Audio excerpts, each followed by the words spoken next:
Hey, this is Jason J. Lewis, Superman from Justice League Action, and you're watching SuperWonder Legacy. You're strong. I know.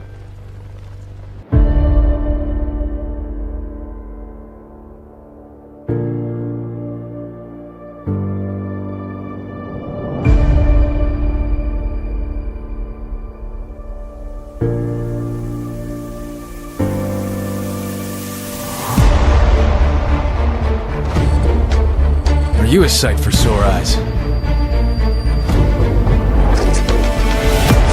nice to have someone who likes you for being you. It's okay. I've got you now. Just like in the movies. Welcome to SuperWonder Legacy. I am Jared. I am here with Britt. What's up, Britt? Hello, hello. And today, and Cameron says the love interest that are, in my opinion, should be Clark's first romance is also, hey guys, what's up, man? And yes, so today we are going to be discussing Lana Lang and Lori Lemaris. And it's one of those occasions where it's like, so Britt and I have done like a bunch of couples comparisons at this point, and then it's more of those, why didn't we ever do these? Right, I guess because we were so focused on power couples and trying to explore, the double standard, then going into the timeline of well, first it is Clark's, relationship history, and we might do Diana's at some point, but yeah. Well, oh yeah, we'll definitely see. But anyway, so so once again, we're talking about, because here's the thing about Lori and they both fulfill a similar role. They both are the foundational love interest. And you notice I titled them Clark's first love interest. I may or may not be doing that to piss off the Lois fans, because, they always say that Lois is the first lady of comics, even though you and I both know, Britt, she ain't. Right. But so we are going to start. So here's the thing. In terms of Lori and Lana, so they're both are the two couples that each give like the two relationships that each sort of help make Clark the dude that he is when he actually, like, for lack of a better term, comes out as Superman. Do you agree? Right. But yeah, so Britt, why don't you start us off? Okay, so of course we are talking about Clark's relationship history beyond the traditional means, and it goes more into the psychological perspective and also his identity, because each relationship reflects, what the writer or editors um, wants to portray more of. So you have, as currently, or majority of post-crisis, it was Clark Kent over Superman or Krypton. Krypton was villainized, and he wanted, basically was a crybaby because he wasn't human enough. But then you have New 52, which had the more balanced um, identity of him embracing being from Smallville, being a farm boy, but he also honored his Kryptonian roots. Then you have pre-crisis, the OG of him being Superman, and that's his true identity. And Clark Kent was the disguise, to the act of being like a bumbling idiot, whatever the over exaggeration of that was the fake persona.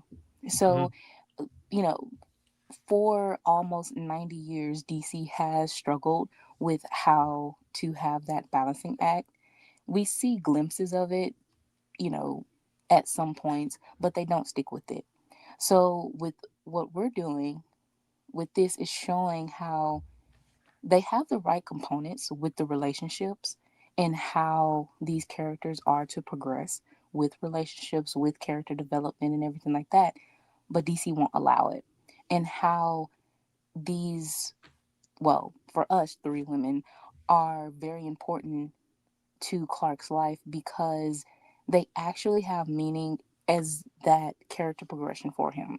So you start with Lana.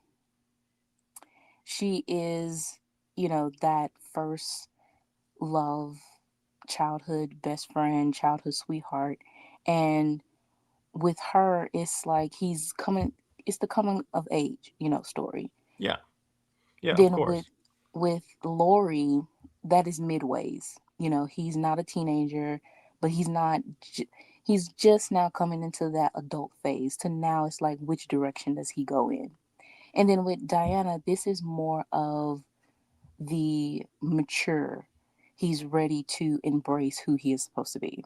Yeah, exactly. So what you can really take into account is that these three relationships, Lana, Lori, and Diana, are all representing the three stages of Clark. Lana is like the Clark, the super boy, if you will, for lack of a better term. Lori is he's graduated from Superboy, but not ready yet to be Superman yet. Diana he's mature enough to become Superman. Exactly. Which that's really, and here's the thing, that's the way you could do this without because here's the thing, again, obviously Britt and I love Superman being with Wonder Woman, but it's like the way we do this, we approach this, is not to denigrate Lori or Lana as characters. And that's the thing about too many of the discourse surrounding like Superman, particularly when it comes to Lois, is that some fans and even creatives use the relationship with Lois to crap on his relationship with Diana. Or Lori or Lana. Or Lori or Lana. So it's like, it's more like, honestly, Britt, it always makes me, I think it's kind of funny when people think they're making a feminist statement by saying that. And I'm like, you're bashing three women. Oh, no, that's definitely not anything feminism. It's not female empowerment. Actually, I saw a tweet this morning of this, of course, Chloe's fan having a fit because she was reading a Silver Age story. And it was, well, no, I think it was actually Golden Age. Mm-hmm. But yes, because it was before For the Man Who Has Everything. So Clark has a dream that he wants to be on Krypton, and he's married to a Kryptonian woman. That was his ultimate desire in Pre-Crisis, was to get back what he lost from Krypton. And Lois was not that essential, or even, she wasn't quite suitable, actually, in Pre-Crisis. She was an antagonist.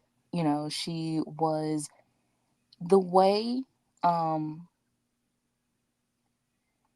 it was to be, was Clark Kent was supposed to be the loser that never got the girl.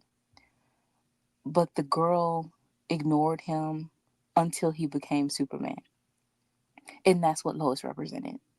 Yeah, exactly. So it's very toxic, very, not very much a, golden standard peachy relationship at all.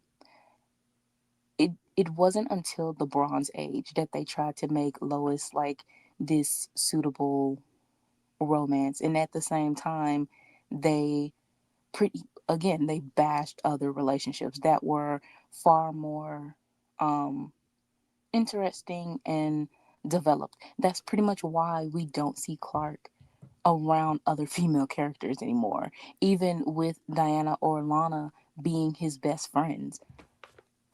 They can't be around him unless Lois is mentioned or she is a part of the story. She has to be worshipped. Cameron says, I always saw it as Lori is who he meets as Superboy trying to get away and Lana is for Clark when he goes. Yeah, exactly. That's the three stages. Right. And it's like Somar says, I'm fine with anyone hanging out. That's what it's about. Yeah, it's like, but here's the thing, Britt.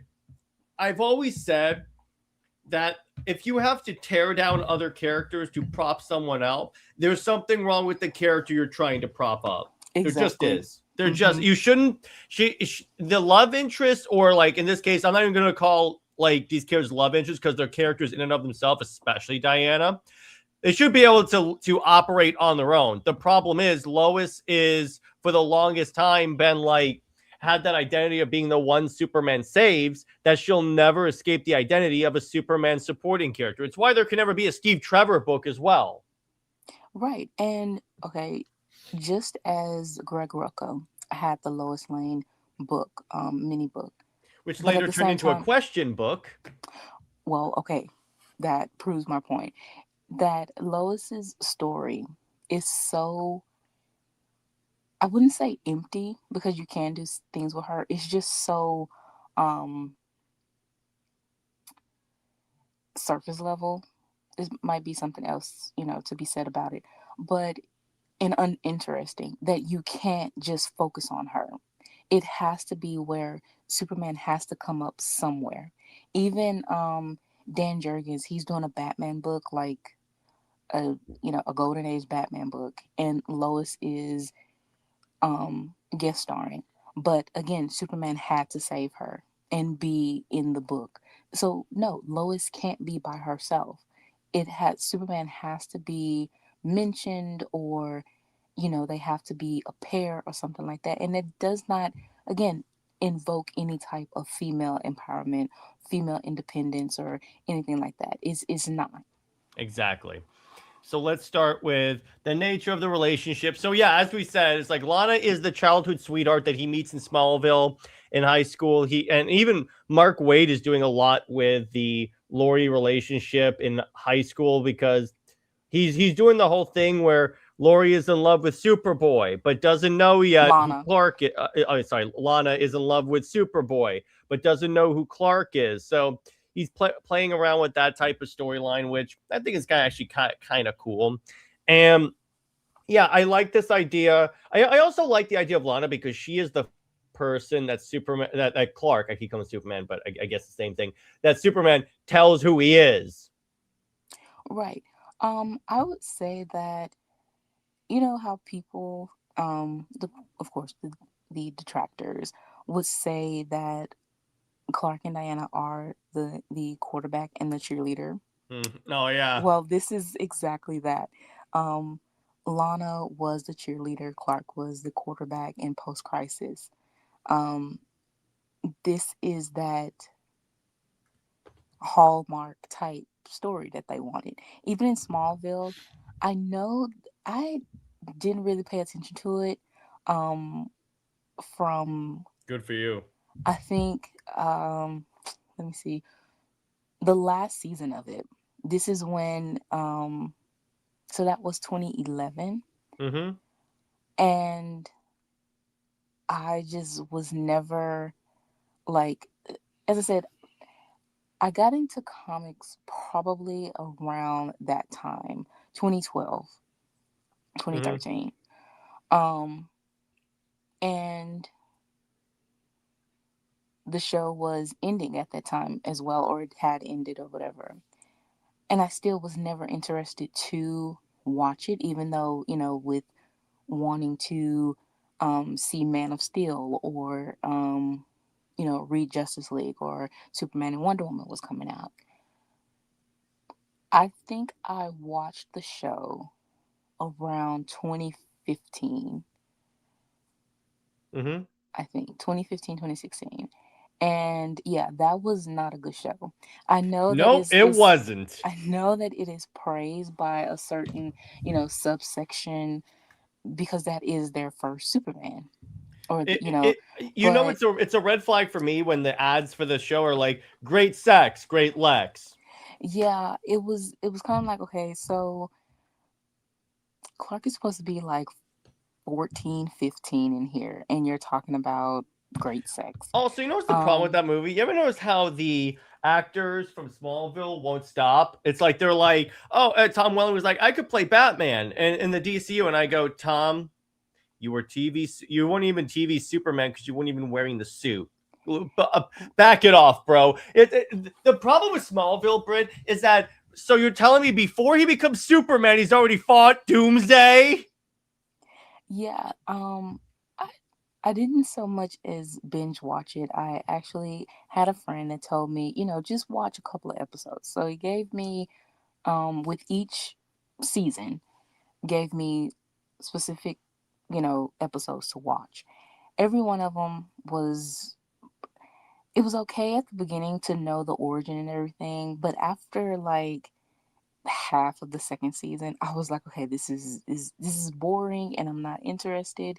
And it was very much that melodrama from the early 2000s. Oh yeah, Um, it's like, do you know what they did for hey, what's up, NJ? Do you know what they did for Doomsday in that, Brit? So he was a Kryptonian like construct that showed up, assumed the form of a kid, was raised with Lex, but was like isolated because they wanted to use him as a weapon. But basically, whenever he would get angry, he would turn into Doomsday. They literally made Doomsday the Hulk. Ew.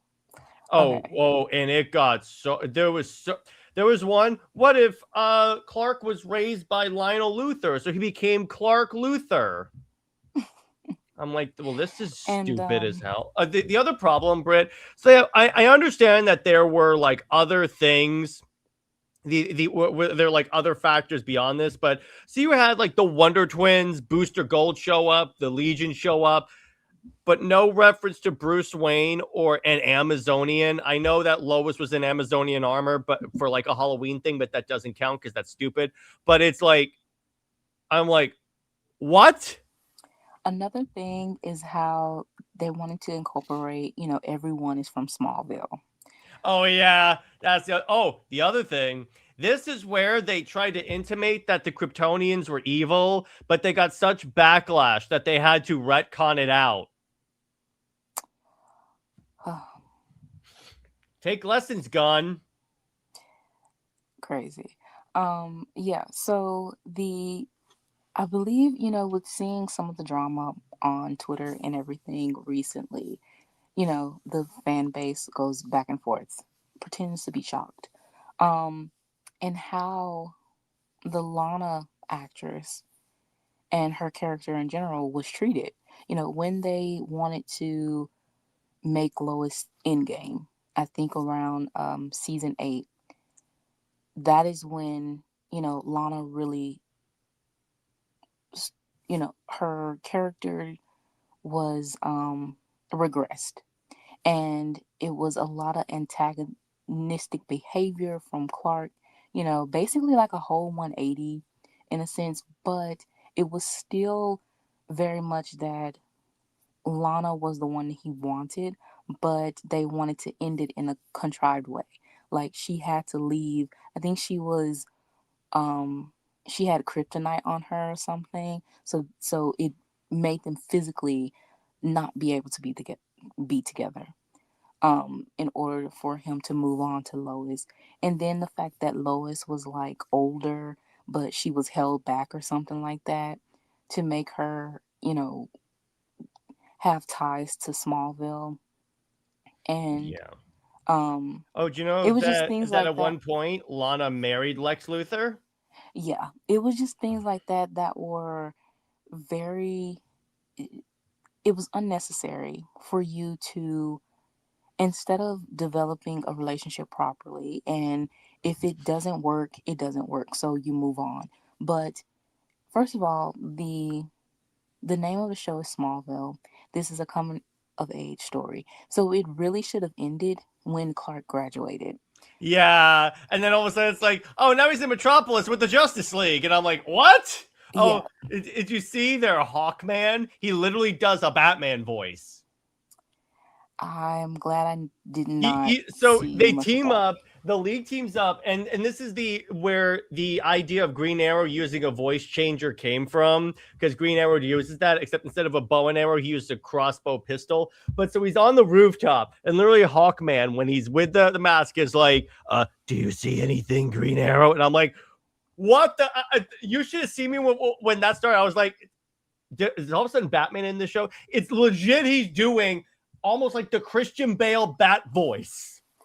Wow, that is And I'm like, what the? um It's like there were so many weird creative decisions in that show. Particularly also, if you look at people that actually watched the show that liked it, they'll tell you that one of the problems with the show is that they set up for so long that Clark was going to be with Lana, and then Lois comes in and derails that. Yeah, it really made no sense. And that's the thing, that you have to go to the traditional ways, or you have to just, it's very contrived, and it's limiting the and narrowing the storytelling. And that is the problem with DC, and that's pretty much why their main line is such in a rut, because you won't let the story flow naturally. You have this certain point that you want to get to no matter what. Even if it doesn't make sense, even if it's very forced, they still want to go that way. So, of course, a lot of the Clovis fans argue that Smallville was the best, the ratings were up and everything like that. Of But course, you no one can watched. Google it. Right. Of course, you can Google it and see ratings pretty much plummeted. Um, after all of that, the same thing that pretty much happened to Dean Cain's show, comic book sales.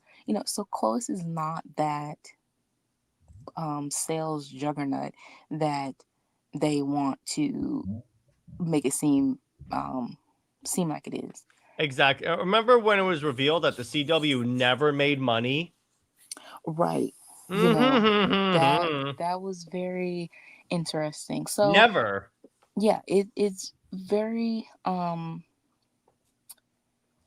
I don't know. It's just that if you continue on with this same state of mind, and it doesn't even benefit DC. It'll be different if you can see the differences you of actual sales. You can see differences of how fans treat, the status quo, that they feel comfortable, they feel like, happy go lucky or whatever, because they got what they want in this certain comforting mindset, like a bunch of old people, wanting the younger generation to get off their lawns. Yeah, But exactly. with how, as we said, or as you said last week, DC is a business and they want the money. So why do you constantly, you know, crap on things that can give you that financial support? I'm going to answer that question right there for you, Britt, because it's nostalgia. You have too many. Some creators are unwilling to let go of their nostalgia. It's like, here's the thing. It's like a lot of the pushback from certain creators to the New 52 in general was because they were in the middle of writing a story and then they had to abandon it. And I'm like, okay, tough. Because here's the thing, when that's the difference. Too many creatives, I think, treat writing comics for Marvel or DC like it's like, yeah, exactly, NJ. And nostalgia, like this way, NJ, we mean an over reliance on nostalgia. But what I'm saying is, like, too many creatives think that writing for the big two works the same as writing for like themselves, like if they're doing their own self-published work. Because if you're doing self-published work, you can complete your story all you want as long as people are buying it, or if you really want to do it. But it's like, if you're writing for another company and then the company decides, look, we need to go in another direction, I'm sorry, you need to adjust to that. That's just tough. If you want to write Superman, Batman, Wonder Woman, what have you stories, that's gonna be the risk that you run. Exactly, because as we saw, um, look at Tomasi. He wanted to write Superman as this all-American dad. It didn't last long. He was blindsided, getting kicked off the book, and also with the Super Sons, he was acting sad about that too. But it's like, okay, you are feeling exactly what Super Wonder fans felt when you ruined the Super Wonder book. you Intentional. know, By the way, I again, I'm gonna say this again. I'm gonna say this on the show again. Thank you, BMB. I mean, I wouldn't go that far because, you know, Because no, hear me out, Britt. He undid a lot of and Robert and I have a theory that he was going to undo the marriage to Lois, but DC stopped him from doing it. they definitely want to they definitely want to undo the marriage. That has That would be been hilarious. Watch, Britt and I get to write for DC. We're like, we'll do it. right. They've wanted to do that for a very long time. Even with New 52, that was the thing. They did not want the marriage back. The only reason why they brought it back was for John. And because they thought that John was going to be beneficial with Damian, as Batman and Superman 2.0, or, little fun size, kitty size, whatever. And they thought to have Clark pretty much as the injustice Superman, authoritative, and John to be, the next generation Superman. That's not gonna work. So now you're stuck. And as we said, Dan DiDio has admitted to say, yeah, some things that we brought back we shouldn't have. And that the main thing was the marriage.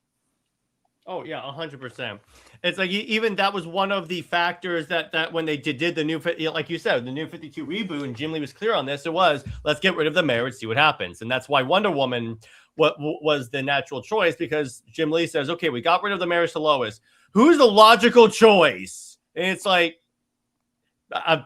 is it the woman that wears armor and has a W on her chest? Yeah, I think so.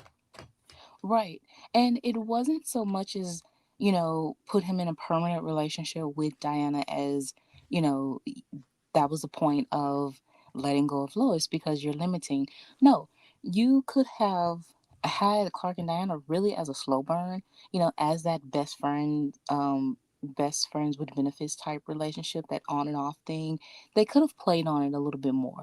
The thing is, DC still wanted that fast, you know, um, fast hype, especially within that time of being so fragile against WB pressuring to, have the comic division a success. Yeah, exactly. And then Cameron says if he did that, if he broke up the marriage, BMB would have been my favorite writer for Soups. Mind you, bro, I would have excused everything in that run. Anyway, so did you guys know that Clark has dated a mermaid? Yes, Lori Lemaris is a mermaid. So, Britt, tell us about Lori.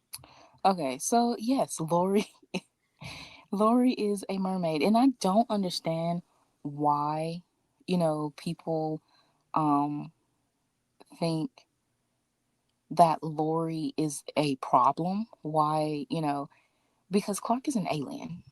Yeah, I So know. It's like so you're drawing the line. So you're talking about a guy that is from another planet and draws his power from yellow sunlight, basically a flower, and you draw the line at the mermaid. exactly. That makes Right. no sense. Right. So she's basically the college girlfriend. She was in love with Clark. She didn't know he was Superman yet, but she did know, I believe, that he did have powers. Um and it really was that perfect relationship. This is, I believe he did, Clark did want to marry her, but to find out that she's a mermaid and that her life was, you know, back under the sea, it Under the sea. um it was heartbreaking. So it's basically with Lana, it's she knows his secret. And that was the one thing too, to go back to Lana, is how the Superman and Lois show did that as well, to take away that important part of Lana, that she never knew the secret identity, even as a child. And so he could say that, oh, Lois is the first one to know, of his secret identity. I didn't like that, because it takes away so much from, again, his development as a grown man. And it feels like they want to um, infantilize his mindset and his development just for Lois, and I don't like that. But Exactly. yeah, so Lori, she is basically like this one that got away. Yeah, exactly. NJ asked, is she an Atlantean? I believe she is an Atlantean. Yes, yeah, Yeah, because she's been, in fact, she was even in Young Justice, and she's even playing a big part in Jeremy Adams's Aquaman run, which I may have you start reading at one point, Britt. I think you might actually really dig that. So now, let's discuss another character. This is a character that no one's heard of at all. It's like one of the biggest Z-listers ever. Who is this Wonder Woman? I mean, while you're joking, that is how DC treats her right now. I know, but yeah, I know. The sad part is Britt's right, but I don't know. Who is this Wonder Woman? So Diana is the equal. She is the balance. She knows him as all three faucets. He is Kal-El, he is Clark Kent, and he is Superman. He doesn't have to, choose one over the other for her. He's just him. You can just be yourself. It doesn't even matter. Honestly, a name is a name to her, whether she calls him Cal. Yes, she calls him Cal, kind of majority of the time, because first he introduced himself to her as Cal. So she, of course, called him that, but it also became an endearment for her. And, she honored, you know, his heritage. I know that a lot of fans say, oh, she's dead naming. No, she's not. She's honoring who he really is. She Yeah, still calls him exactly. Clark. She calls him both equally. Context matters. If obviously, again, if she's in the Daily Planet and she sees him, she's not going to go, "Oh, hey, Cal." Right. So yeah, it is a very mutual relationship. They see the best in each other. They know each other's strength. And we also saw that in Our Worlds at War. We saw it in Power Couple, League of One, things like, Spirit of Truth, you know, um, even Perez Run. We see how they can support each other and be each other's best friend and not hold back anything, have that special understanding that honestly you really don't see with any other relationship. But that's not to down a relationship. It's just saying the stage that both characters are in. Yeah, by Cameron asked the important question. She's just calling him by one of his birth names. How is that? How is that dead naming? I don't know what these people. Ask the Bird app. That's the Bird app. Yeah, exactly. Yeah, because and we all know certain fandoms don't do things based on logic. Right. That's just me. But yeah, it's like no, it's because here's the thing. Diana respects his entire heritage. That's the thing. It's not like because some people even say that like she does that because she doesn't respect his human heritage. I'm like, what? I'm like, which is really stupid because if you well, I know that's very difficult for people to do, but if you actually read Perez, Diana explicitly says that she loves the countryside and that, even though she's fascinated by the city, it's basically too loud for her. So she would rather be, in the country. And honestly, okay, that's the same thing as Smallville. Very quiet, full of nature and the wooded areas and things like that. In a sense, it reminds her of home, being from an island. She is an island girl. She's not just this pretty uptight princess and I think a lot of people also emphasize of Diana being first a warrior, and then they think of princess as that, snobbish type, um, rich type princess, Paris Hilton type. She's not that. Even the title as a princess is not important to her.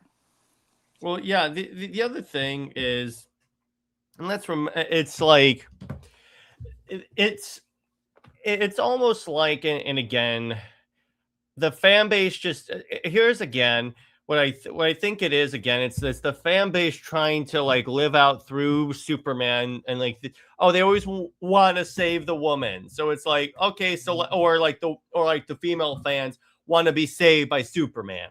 That's really what it is, and I get it to a degree. I get it, trust me, I understand that, but it's like that if that doesn't work, particularly when these people change their minds with the minute Lois got powers. Of course, because they know that it is temporary, but at the same time, they want to justify her, as Williamson stated himself, that Lois having powers, she can now understand him. So that I'm is the like, one thing. wait, what? As soon as I heard that, I was like, well, that's a cell phone if ever I heard one. But at the same time, yeah, he still did nothing with it. Lois with powers it was really surface level, very a bunch of nothing.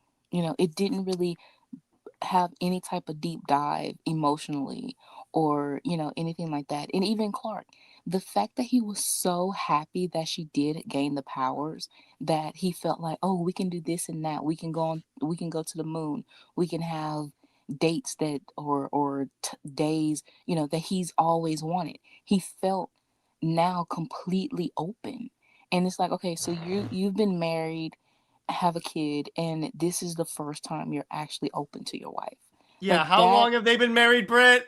that really is, that's not the flex you think it is. That is very embarrassing. Yeah, I'm like, guys, do you realize this isn't a good look? It's really not. Even with Williamson saying, having Clark say, oh, he, Lois is the one that he wants to have by his side, flying by his side or whatever like that.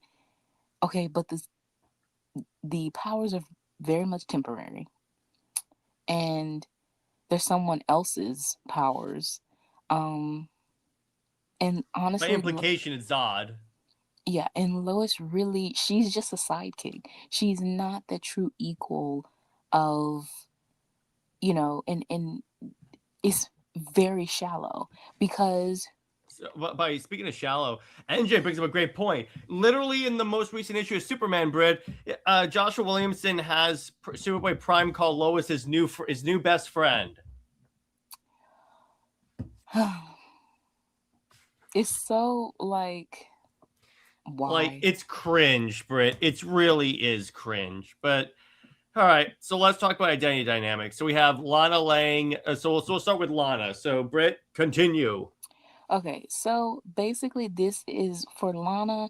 Is Clark is better than Superman, or she prefers Clark over Superman, and it's really because she sees him as the boy she grew up with until what, age 13, when the power started to develop and everything, and she knew of his identity, she knew of his powers, but she still just thought of him as the boy she grew up with. And by the time they graduated, they did, well, at least it honestly depends on which era you go into, because in pre-crisis it was Lana, basically being the Betty and Veronica with Lois. And post-crisis, I think it was Clark that had Lana as his one that got away. Then New 52 was definitely that they grew apart, or at least Lana, she felt like she wanted to do more and wanted to go her separate way. Yeah. Type thing. And let me ask you, how do you feel about her being with John Henry Irons? Honestly, I felt like that was a consolation prize type thing, to have her with a kind of like a Superman.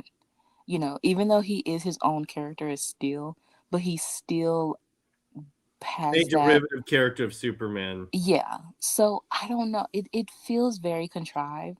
I just don't see how that relationship is emphasized in something important or whatever.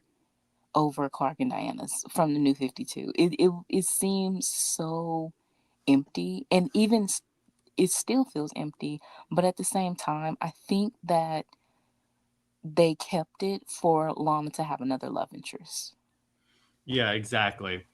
I mean, I could see that. It never really sat that well with me. It's like, here's the other thing. I'm like, again, can we have characters without love interest? Is that possible at all? Like, what? I just don't see them as, I don't know. I guess because we haven't really read them together to understand the point of the relationship, or like really feel invested to it. I just don't care for it. And yeah, it just seems something that was made up for Lana to move on. Yeah, exactly. So then we get to Lori Lemaris, the mermaid. By the way, and I want to highlight a comment by a good. Oh, by the way, Enzo says, best ship, y'all convinced me to get the first 2 volumes. Doing the Lord's work, my friend. Doing the Lord's work. Enjoy them, my friend. David Grant Lloyd says, Superman Year 1, number 2 by Frank Miller and J.R. is the best Lori Lemaris comic. It's the best until you start seeing like Poseidon say, you will take your mother's place in every way. I mean, that is mythology, so it is what Yeah, it but is. I'm like, why though? Is there some things from mythology that we maybe don't have to bring in? True, but it is what it is, you know. Mm-hmm. Um, but with Lori, it is her. In theory, it will work, you know, because she does accept Clark and Superman. She is. She's not so much as an outsider in that sense of how Clark and Diana are perceived, but she is that outsider of being a mermaid. So they do have that play on that as well, um, or being different, you know.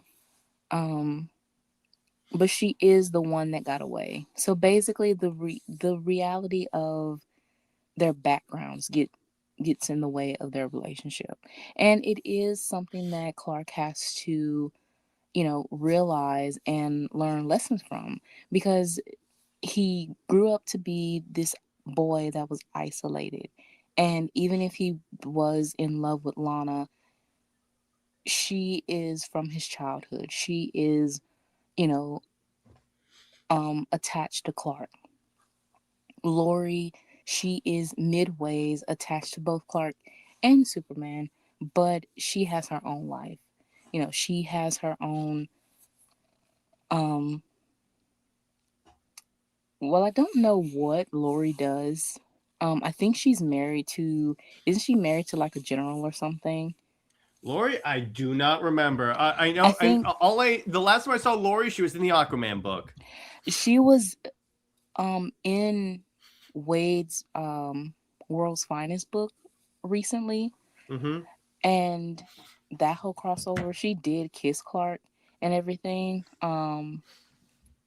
So it was that she was the one that got away. I just forgot who she was married to, but either way, her life is still, you know,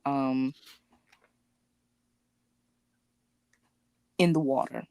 Mm-hmm. And Clark is of the earth or land and sky. Okay, that makes sense.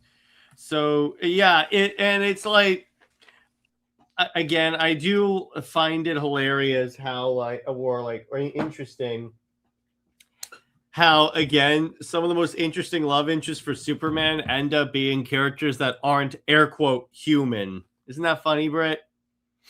Because he isn't human. In that way, his life, and Grant Morrison actually explained this, that he is supposed to have this Paul Bunyan type life. You know, it's even if it is the most ordinary things, it is exceeding the normal. So he does have a dog, but his dog has powers. You know, we can have, whether it is the I don't think original Crypto was a golden retriever. Mm-hmm. But either way, whatever dog breed he was, to the dire wolfhound that we had in New 52. But he is an alien dog. Clark has distant relatives, and those distant relatives are the Legion. He has a home. It's the fortress. He, if he is to be with Diana, he has experienced that family drama dealing with her brother, half brother, but her half brother is the sun god. It is ordinary things with their lives, but it's just on a grander scale. Yeah, exactly. So then we get to, again, D-list character, Wonder Woman. Wow. For those of you that don't know, I'm joking. I want to be very clear about that. I don't want to all of a sudden get a bunch of hate DMs. Right. Well, again, this is Clark, Cal, and Superman all in one. Diana sees him as just one whole man. He does not have to choose between identities, they can just be. We saw in Superman and Wonder Woman 7, again, their life, they do ordinary things but on a grander scale. So, going to a nightclub, instead of hopping on a plane and, things like that, they can just fly to London to go to nightclubs, to go dancing for the night. Um, it, as I said, meeting the family that are actually the gods of Olympus, things like that. That is what makes the comic books as fantastical as it's supposed to be. With post-crisis Superman, or just the traditional way of Superman being with Lois, you limit that, you take that fantastical part away because you was trying to make him quote unquote relatable or ordinary, normal.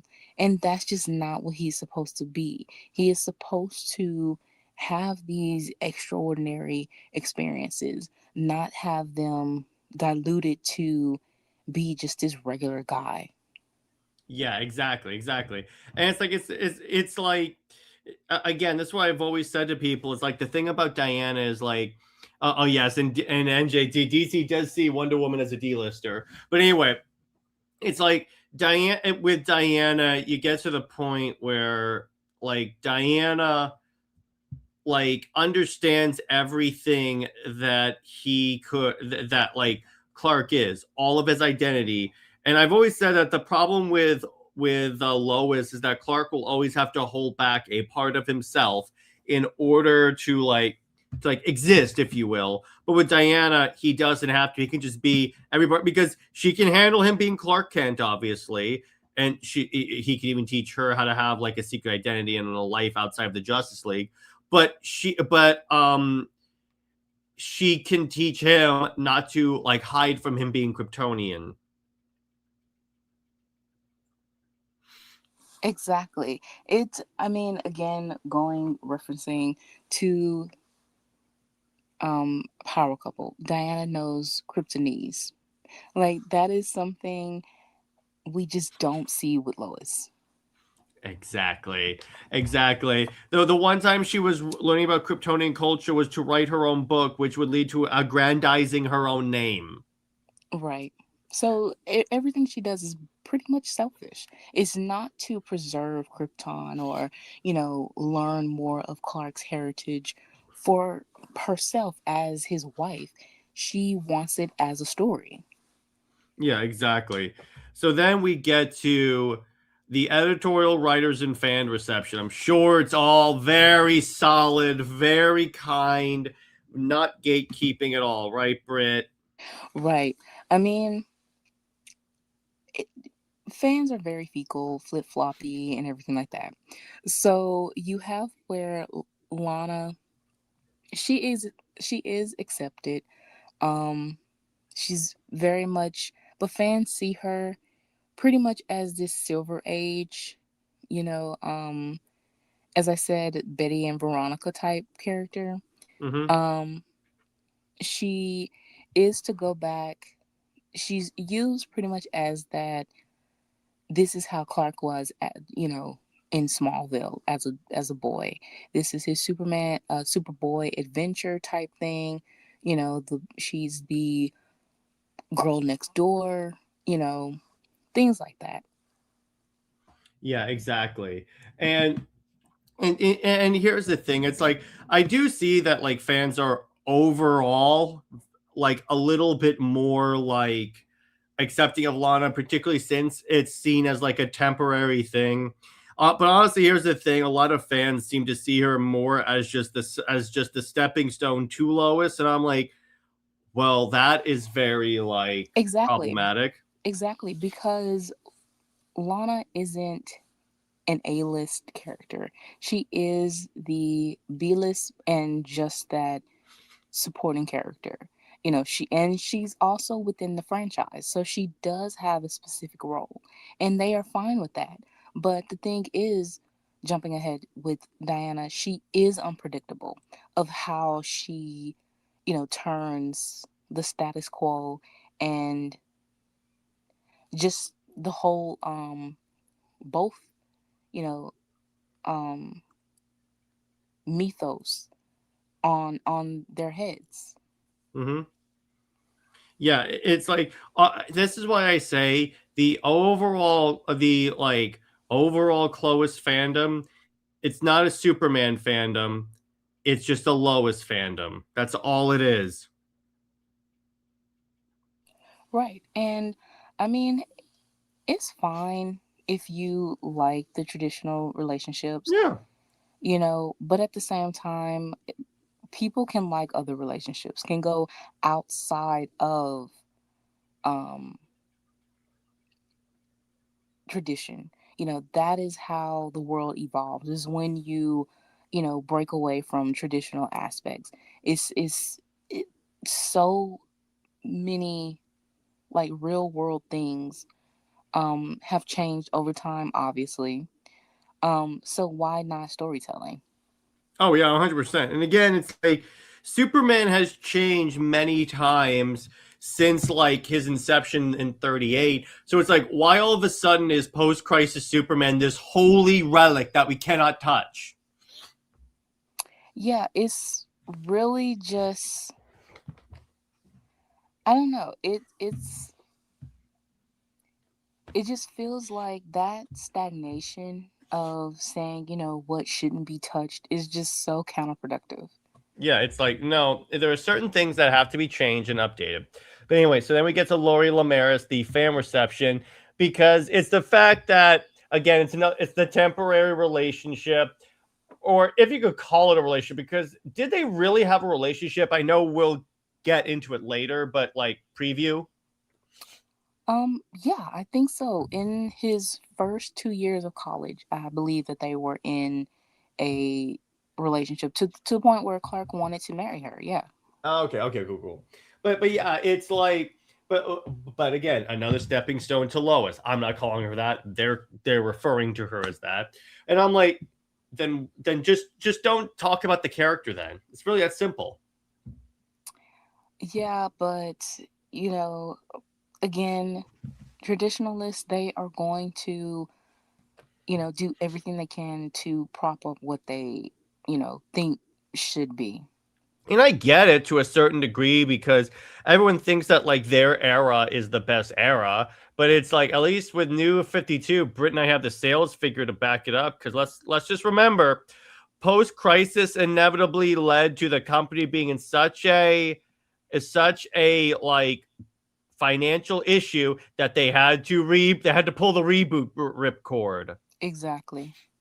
So yeah. So then we get to Wonder Woman. Oh, this one I'm sure the fans immediately embraced and like 100% were not toxic, right, Britt? Exactly. I mean, just the being so polarizing, which does not make any sense because their relationship is so wholesome and sweet, being best friends. And the whole thing about now fandom, which is really petty and childish to say, oh, they're like siblings, or it's too obvious, or it's predictable. Okay, honestly, every canon traditional relationship is predictable. it's also very obvious. Um, Again, going back to Lois having powers, I saw a tweet that, and it's such a superficial thing because that certain panel from Williamson when they were changing into the Superman and Superwoman costumes, and they are the ones that kind of look like siblings, and also it's kind of like Lois is just gender bent Clark. um but they hyped that panel up, and I saw comments saying, oh, this is why Super Wonder is inferior, or this is a power couple. And it's like, no, because Lois isn't her own, she isn't, her own person now. She is just gender bent Clark. Oh yeah, 100%. And it's like, okay, if the real power couple is back, how come their book flopped? Right. So that's the thing. It's like, remember and before they start saying, because they inevitably will, they'll say that like, oh, sales don't matter. Yeah, well, why were you guys saying we need to buy the book in order to make DC understand that we want this? Again, the double standards. Yeah, exactly. Double standard, my friend. Double standard. Yeah, and it's like, the thing is, it's like, you know what I really think the problem is? Like, a lot of these fans see Super Wonder as like a threatening relationship because they know that if more people see Superman with Wonder Woman instead of Lois, and like it's actually supported and stuff, they'll see, oh wait, maybe they should do a movie with Super Wonder. They should. And then if they do the movie, then it's like the general fan base now starts to realize, oh, wait, he could have been with Wonder Woman this entire time? Well, yeah, I mean, look at the 2025 movie. How Lois she really wasn't in the marketing. It was, some things of showing her as the love interest. But majority of the advertising for that movie was a CGI dog. Oh yeah, and remember, remember also, Lois didn't get any merch. She didn't, and also even within the movie, her main role was to be the love interest. Honestly, just the whole thing about her saving Superman, she really didn't. It was Mr. Terrific. She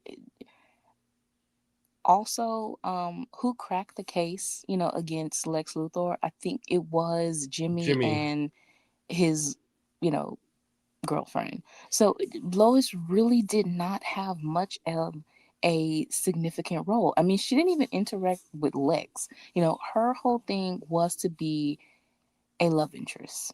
Yeah, and I bring this up all the time. It's like, when I talk about when I had the opportunity to talk to Comic Historian before he passed, one of the things that he said was, because I brought up Super Wonder and stuff, and he said, look, it's like the thing about like Lois, and he said he likes Lois, but the thing is, it will always be the same story over and over and over again. Inevitably, Superman will save her. I mean, I told the story many times of when I was reading World Saga for the first time, and she was in danger at one point. I'm like, he's gonna save her. Why do I care? Because I know Exactly. DC. I know DC doesn't have the balls to have Lois get actually injured or anything like that. Right. There's no, and people have the nerve to talk about there's no stakes with Super Wonder. I'm like, there's no stakes with this because they won't give him any. Right. I'm like, what? But anyway, so then we get to, now let's talk about how each arc, like we said before, how each arc adds to Super Wonder, to Superman's arc. But first off, real quick, I just want to get to some comments here. Cameron said, here's a challenge I would give Lois Lane fans if she's her own character. Name 7 of her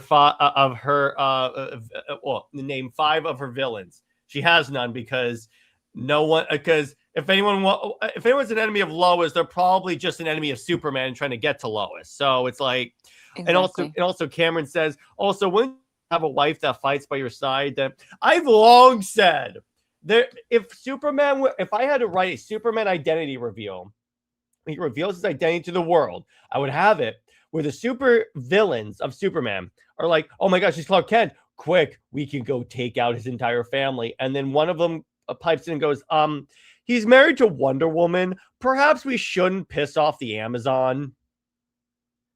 I mean, I would rather keep my arm attached to my body. And they're like, good point. But the thing is, you actually do have those type of challenges though, because a very ambitious villain would feel like, oh, let me create something that could destroy both of them, something totally new. Yeah, well, that's the other thing. And then it leads to, how about an actual like story? It's called a story, but it's like that's too hard for people to understand. But he's always going to constantly save her. But yeah, so Britt, to talk again about how each arc builds. Okay, so as we said with Lana, she is part of him as Clark Kent. The boy, that was raised by farmers, the boy that was adopted, that felt like the outsider, that was a little isolated, but she was his best friend, and also Pete Ross was his best friend. So it explores, this sense of, with Clark being so having this admiration for the Kents. He wanted that normalcy because he felt left out of so many things. Well, this was pre-crisis Clark, and New 52, but post-crisis, he was the all-star, everything is all peachy and stuff. So we don't want to take that iteration, because that really dilutes the character and takes away so much of his internal struggle. So going to pre-crisis or New 52, this eternal struggle that he has even at a young age is really profound and highlights, a lot of the character, tension and development that he needs as he grow older. Yeah, exactly. Go ahead. And then you go with Lori. It's a tragedy, and it's a tragic ideal because, again, it seemed like the perfect type relationship. He can be open with her. She is a mermaid. He's an alien. They are both outsiders in a sense. They both have these special abilities, or but again, he belongs to the earth or land and sky. She belongs to the sea. So it's just circumstances gets in the way of their relationship. Yeah, exactly. That's the big like point there. And it's like, yeah, it's like it's ultimately, it's like tragic. And we're not saying that Clark should obviously stay with like Lori or Lana, obviously, because otherwise he can't be with Diana, first off. But number one, it's like, no, because they, as temporary love interests, they play that role in his development as a man. And you see these different conflicts that he has until he can work it out to balance it all out. But it is something that's supposed to be explored, with his character. So with Diana, maturing and realizing, the complexity of his life, he basically needs someone as complex, but also that matches that, obviously she can't be of the sea. Obviously she can't just, prefer him as Clark. She has to love him and accept him for all three facets. And that, putting it all together as one man. Diana understands that they will have differences, they will have conflict, but that also balances out with all the similarities that they have, with everything that they agree on and how they work that out to, become one, and also explore that to create something new. Yeah, exactly. Yeah. So, and it's like, yeah. And again, each stage. So when you think about it, So when you really think about it, Britt, you can make the argument that Lori and like if we wanted to be hypocrites, we could say that these are the trials before Diana, but obviously we're not going to do that because we're actually intellectually consistent with our arguments, right? Exactly. No, it's never anything about a trial of a relationship. It is always just if fans want to talk about normalcy and being relatable and having humanity, this is it. Because you are showing him growing as a boy, as a college student, as a grown man. These are his significant relationships, and this is what he learned from them, the lessons that he took, the heartbreak, or if it was something heartbreaking or if it was something mutual, a mutual breakup. You are seeing just how he grows to and how the partner that he chooses for that moment, or for eternity, with it being Diana, how he becomes ready for that, solid um relationship, long lasting relationship. Yeah, exactly. So then we get to so let's talk about Lori and Lana. So let's talk about the romantic history of these characters. Okay, so Lana debuted in Superboy 10 in 1950. She basically became the romantic figure in Clark's youth. So she represents again Clark's youth, coming of age.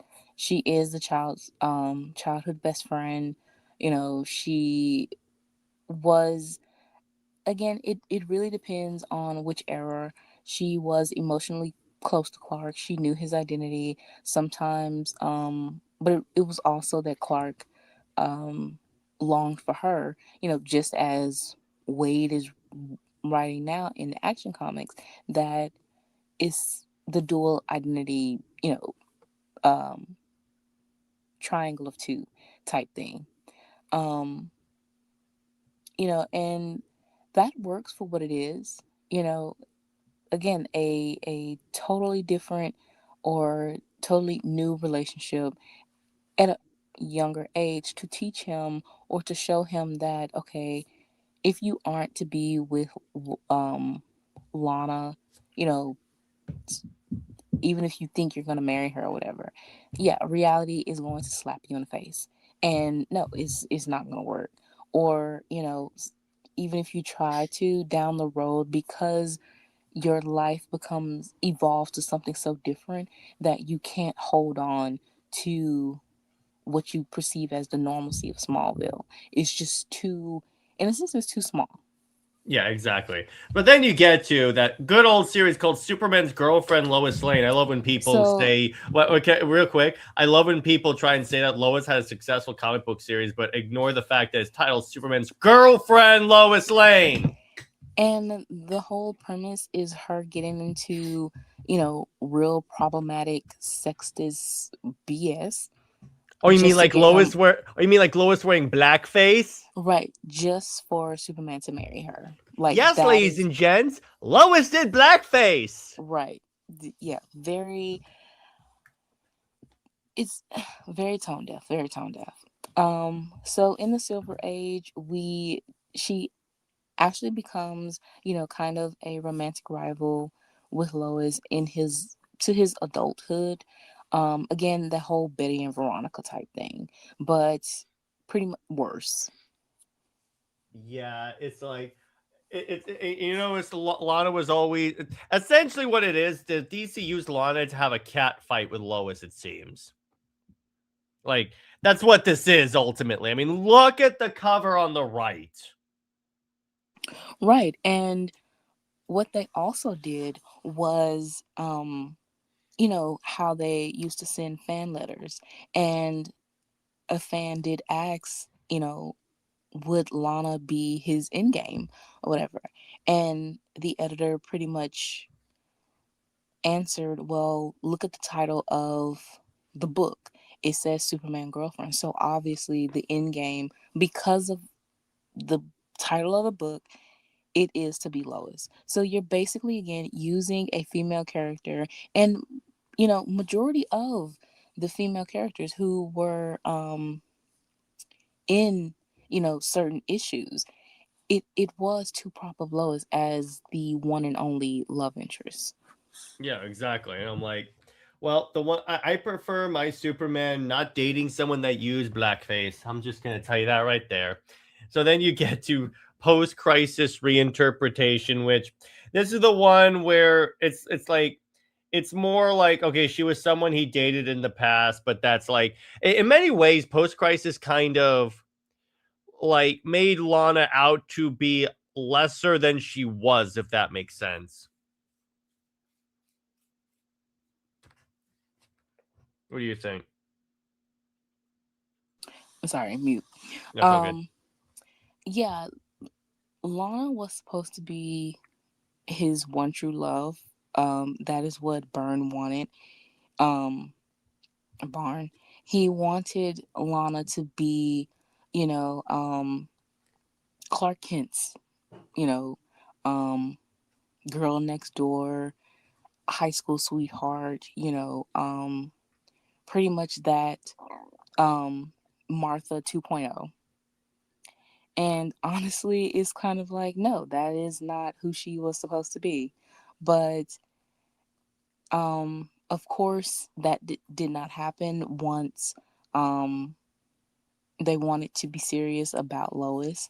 And Lana, she really did not have a role after a while. She was, what DC likes to do is, of course, a lot of revisionist history. And they had it that now it was Lana that was pining for Clark. Yeah, exactly.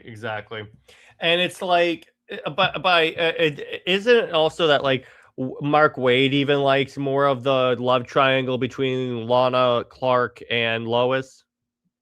Actually, he Oh no, it's more of the Superman, Clark Kent, Lois love triangle thing. he likes that, but he does not like the marriage. And Oh, I know. honestly, he just prefers for Clark to be single.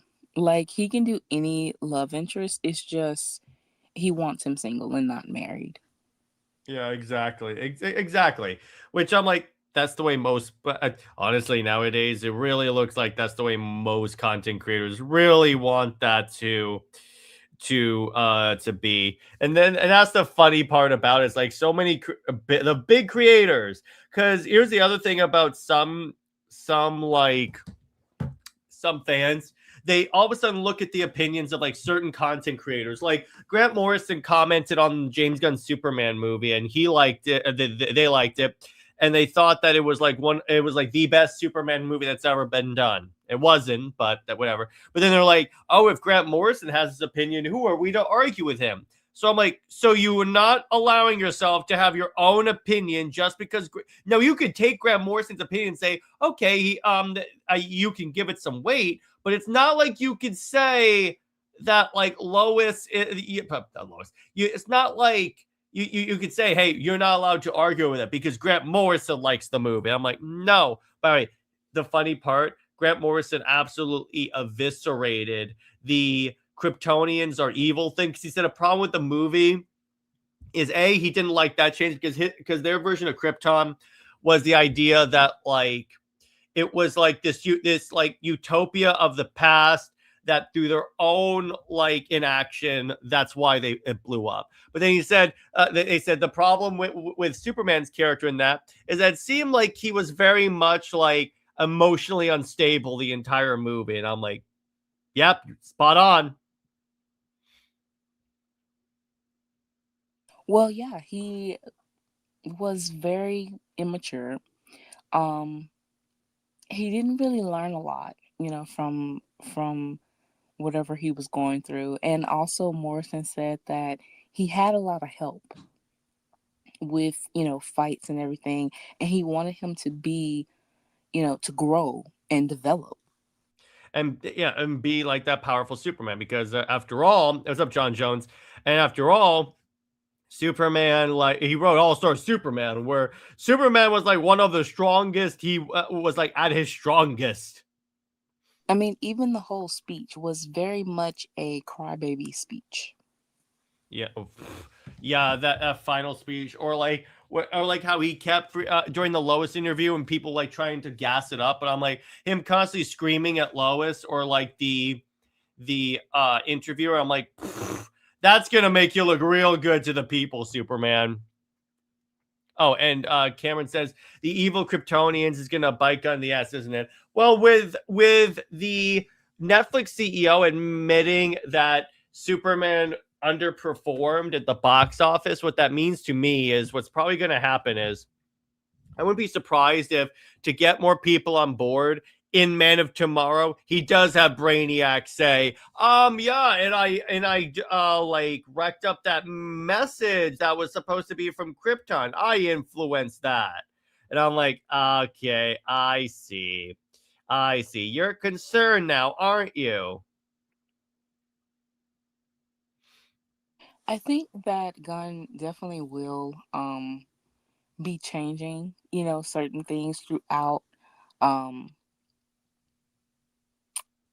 his development of DCU, of what it is. With all the cancellations and just things not aligning, and taking, the criticisms from the first movie and trying to rectify it within Man of Tomorrow, or even, you know if there ever is to be a Justice League movie or a third Superman movie. um I just think that whatever Gunn tried to do, he succeeded in certain points, because in a very superficial way, because they want Superman to be all smiles and goofy, like, but once you analyze how he wrote the character and the message of the movie, it doesn't sit well, and it does age like milk. Oh, it ages like sport. I had a buddy over today, and we were watching the movie, and so he had only seen it once beforehand, and then he watched it again. He's like, I think the movie got worse.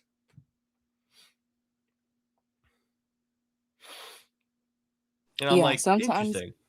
sometimes it'd be like that, upon second viewings, or um if you want to watch it a third time. But that second viewing, either you see a lot of details that you wasn't, paying attention to in the first view, or the movie might not be as good, and it could be boring, it could be bad, just certain things that you pick up on in that second view. And that's pretty much how the Superman movie was. You do have some fans, diehard DC fans, Gun fans, that love it upon their fifth view, but it just all depends on the preference of the fan, of course. But yeah, this movie, I would say it wasn't truly a cultural impact that would have a lasting positive impact. Yeah, exactly. So then we get to Lori Lemaris, the perfect love that fate forbids. Okay, so Lori, she debuted in Superman 129 in 1959. She, again, they met in college. She is that college sweetheart now. I think within, as I said, the first 2 years, you fall in love. Clark being a romantic, feeling like he met someone that could truly understand both sides of him. He never wants to let her go. But as fate has it, she is a mermaid.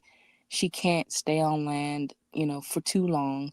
So, yeah, they, even though he was deeply in love with her, he had to let her go.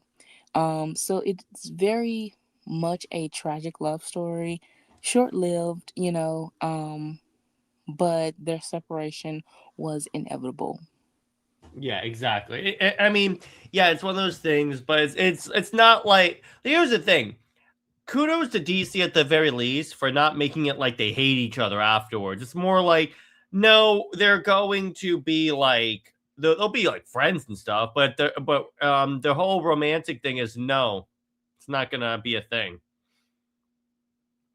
Exactly. Honestly, the only um antagonistic relationship is Clark and Diana at some points.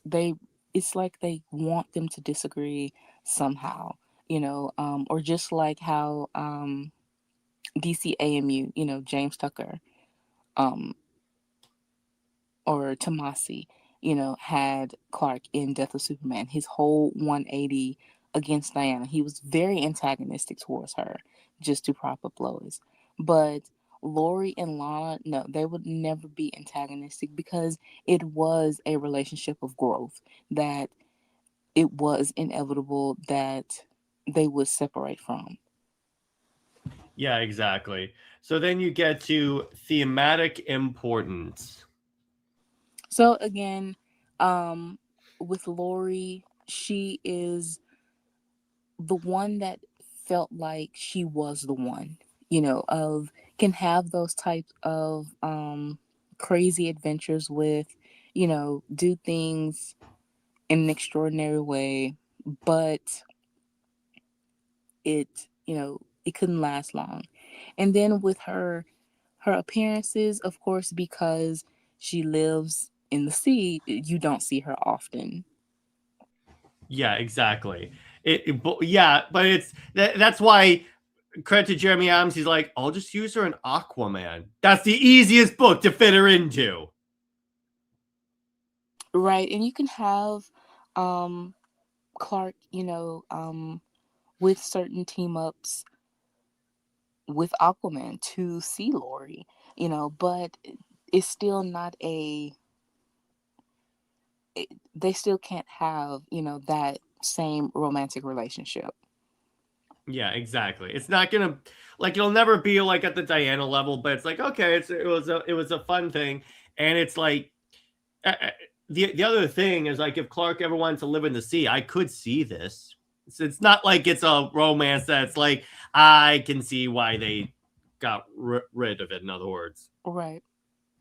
but then we get to so yeah, Lori Lemaris is the love that works emotionally, the partner who accepts every identity. Yeah, because Lana is more of the Clark Kent side. Lori is more. That's why Lori, I think, I don't want to downplay the character, but she's kind of like the pre-Diana because Diana she has that very much in common with Diana, except then you have the tragedy of the worlds that can't merge, and she represents the truth even a god like yeah, it's like there are some things even a god can't change, Right. which that's part of the really cool part about the character that I really enjoy. Mm-hmm. So then we get to so Britt, tell us why do these relationships matter? Again, they are the relationships that show Clark evolving to become the man that he is or supposed to be in regards to understanding, the expectations of relationships, what, um, you know, basically what will happen if and when he enters a relationship. How can he make it last? Is it worth, getting into, things like that. Um, and it's also just these sort of, you know, touchstones. It's not about them failing in a sense because they can work. It's just can they work in the evolving story with, Clark and his identities and that complexity. And honestly, no, it can't because again, Lana is that childhood friend and she has her own preference. Even if she is with Steel, again, he isn't Superman in that sense. He is just a businessman. I believe New 52 Lana was an architect. Mm-hmm. So and I think Steele is the same way. I think he is one too. So they have that in common, but the relationship is still kind of off to me, um, because it lacks the development that it should have. But both of them having that architecture type background or whatever, that works for them. Um, Lori, she is married to, um, I want to say he is a general or something, but yeah, she's married, and they found someone who is their equal and who has these similarities, and that's what Clark needs. He needs someone to balance out. Yes, you're going to have All your right. differences. Lori Lemaris is married to Ronald, a merman and surgeon from the Atlantean city of Tritonis. Despite her past romances with Clark Kent, she married Ronald, with whom she has children. She has kids too. Yeah, so he's a surgeon. They have at least 2 kids, a boy and a girl. Wow. And Superman is the godfather of her kids. Okay, where did that come from? Yeah, I'm like, where is this? So hang on. This is from the Love Interest Wiki, from the DC Wiki. I'm trying to find that. Ronald is... Yeah, it's not a general. He's a surgeon, apparently. It's in the Aquaman Wiki. Kind of weird to have your ex as the godfather of your kids. Like, okay. Yeah, and particularly one that you are like, oh yeah, here's what it is. He was a young physician in Titanus who used magic to heal a wounded Lori Lemaris. Eventually, he and Lori were married, but his dabbling with dark magic eventually drove him mad. He attacked the other merfolk, that's a hell of a term, with his form-altering powers, including Lori. She sought out assistance from Superman, who ultimately stopped Ronald and his mutated sea creatures. When Superman destroyed Ronald's staff, the wizard apparently turned to stone. Okay. So he turned to stone? Oh, by the way, Luffy goes, what do you mean? Lois has plenty of villains. First and foremost is her own inadequacy. Ba-boom. Gotta love it. But yeah, so apparently she was married to a wizard? I mean, I guess. That is okay. So the kids themselves were only seen in Superman's girlfriend Lois Lane number 55. And this is new. I didn't know this. I know. I gotta talk to Robert and see if he knows this, because this is weird. I mean, that really sounds like he was like male Ursula or something. Oh, she was also killed in Crisis on Infinite Earths. Well, yeah, everyone was basically killed. Yeah, so but when she was brought back to turn him down and revealed her true nature. Okay, that is mind blown, my friend. You learn something new every day. Right. Wow. But I love the word lore, merfolk. That's hilarious. But apparently Clark knew. Okay, yeah. But that is very interesting. But yeah, so back to why these relationships matter. All right. So with this, again, is the foundation for future relationships, and is basically to say that with Lana, it's like the human attachments is not enough. And obviously we see that even with Lois, because if, that human mortal attachment was enough, Clark wouldn't be so conflicted with his identity. And also Lois would need powers to understand him. And Lori is about, acceptance, without that shared reality. That's not enough because, again, they were forced to have these separate lives because of who they are.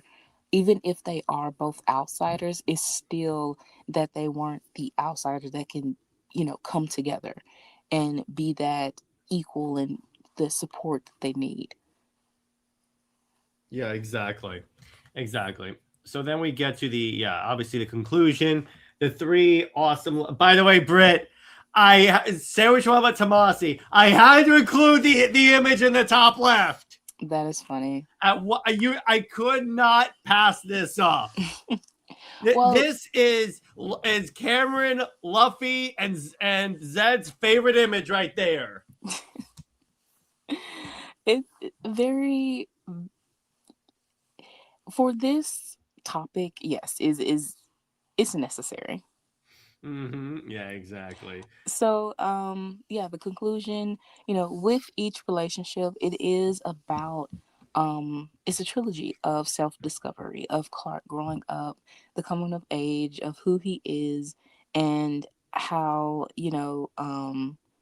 he has that past, um, I would say Lori is very much that she's the in between of the past and the present. But Diana is his present and future. But I DM'd our Superman expert Robert. He said, I asked him, is Lori Lemaris married? He says sometimes she is. It goes back and forth. I see. DC cannot commit to it. When they can only commit to wanting traditional, nostalgic bait.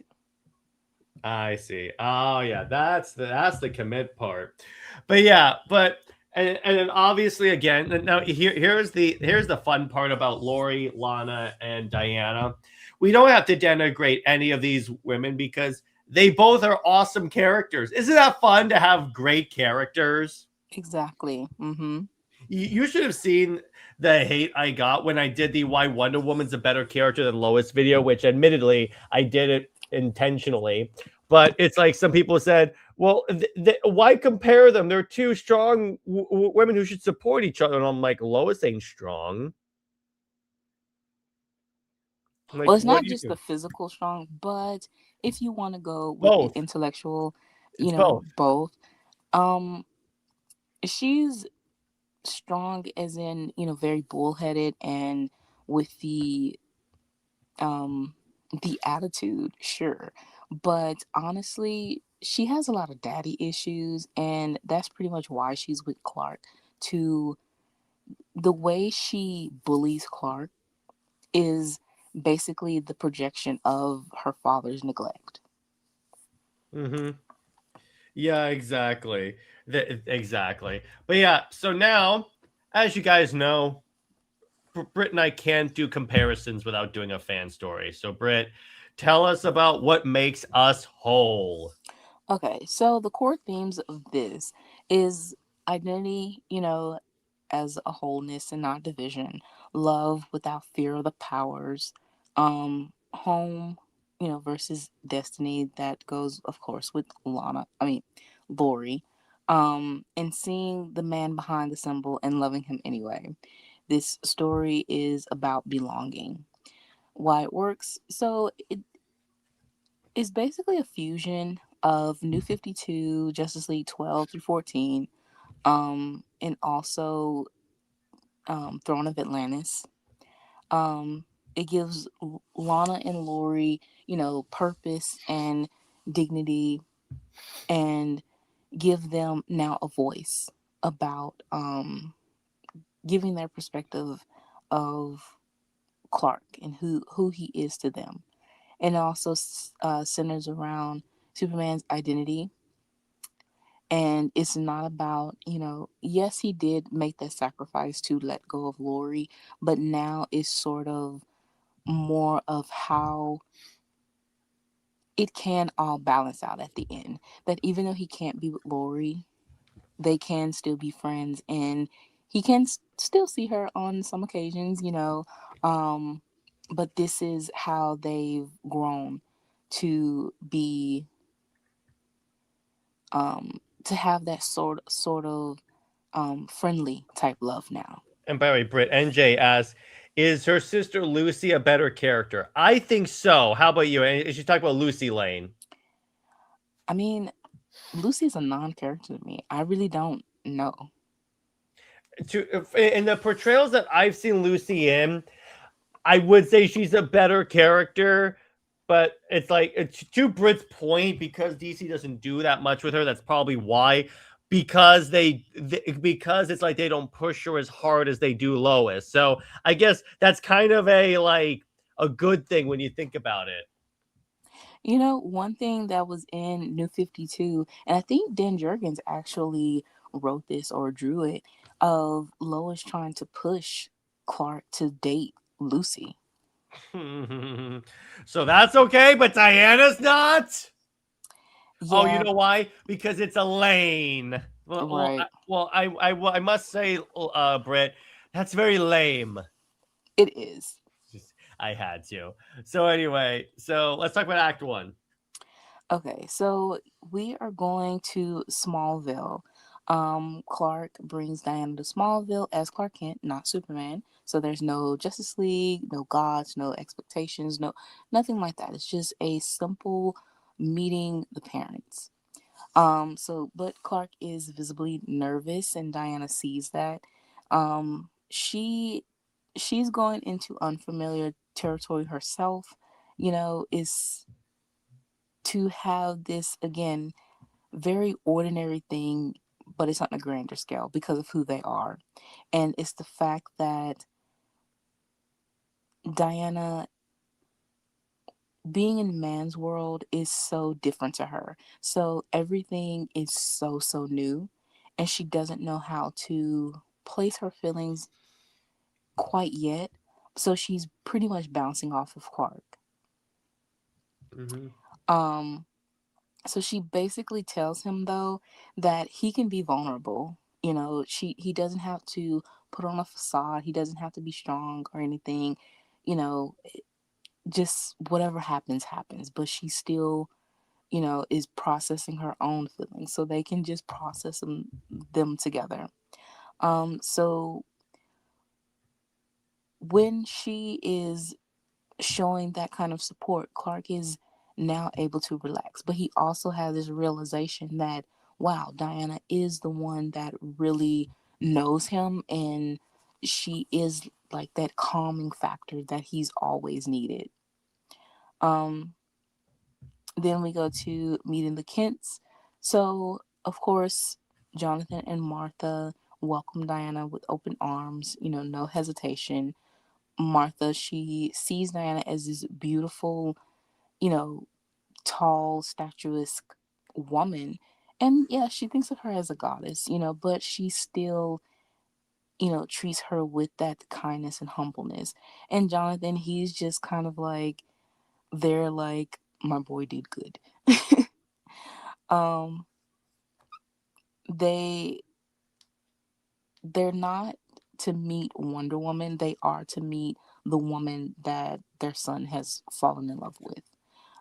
So, you know, this is when they tell, embarrassing stories, of course, about, Clark growing up, but having a good time. And then, once Clark sees Diana, you know, um, having a good time and listening, that's when he relaxes and he enjoys seeing that moment of her being there and, meeting his parents. And it's something that he was not able to do, uh, or he didn't think he would be able to do. Yeah, exactly. So then you have Lana Lang shows up. So yeah, you have Lana. She always checks on the Kents. This just her thing, and to her surprise, she see Clark and Diana. So, Clark, he's very nervous. He doesn't know what's going to happen. Will it be a cat fight or something like that? But no, this Diana and Lana are very mature and they become instant friends. Lana is ready to tell embarrassing stories. She's ready to, listen to Diana about how Clark is now as an adult, just things like that. And it's little teases here and there where Diana, she sees more so of Clark as the farm boy, as the humble farm boy, and why he is who he is. Yeah, exactly. So then the call of the sea. So after that little moment, we have, of course, you have to have a Justice League emergency, and this is in Atlantis, pretty much, Throne of Atlantis, that storyline, and you get an urgent call from Batman. They have to go. Um, so you see where they turn off the relaxation Clark and Diana mode into Superman and Wonder Woman. Um, so once they get to Atlantis and see what's going on, they meet Lori. And she is again very kind and herself. What who Clark remembered her as. She isn't so much, she's not so standoffish with Diana, but a little bit, you know, just but it's not any type of bitterness or sadness or anything. She is just to see that Clark has found someone that is a powerful, this beautiful, powerful woman. And also, another thought is that Lori is, well, she's a siren, as a mermaid, Ah, okay. something like that. So you do want to have that sort of enchantment to a man, that attachment. But she sees that Clark's heart is very much attached and held on, by Diana. I love that. That actually works So really well. she understands, that you aren't, divided as you know, conflicted about who you are and what you're supposed to do, that Diana obviously is helping you to understand that and keeping you whole. So she Mhm. respects that. I like that. So then we get to Act 3, the gods at war. So again, Atlantis, you have the whole war. Well, of course, with Black Mantis, and his army, or what's his name? Ocean Uh, Master. Ocean Master. Yeah, you or his army, and just a big battle. Clark and Diana are side by side fighting. Even when the Justice League, of course, we're gonna have them get beat up because they are very much in. They're not on land, not as much, so they have a disadvantage. Um, but you see that they prevail, of course. And for a moment, we always have to show Clark and Diana in this sort of partnership where they are always in sync. Even if they don't talk, it's whether it's with their eyes or with movement, they move together as one. Yeah, exactly.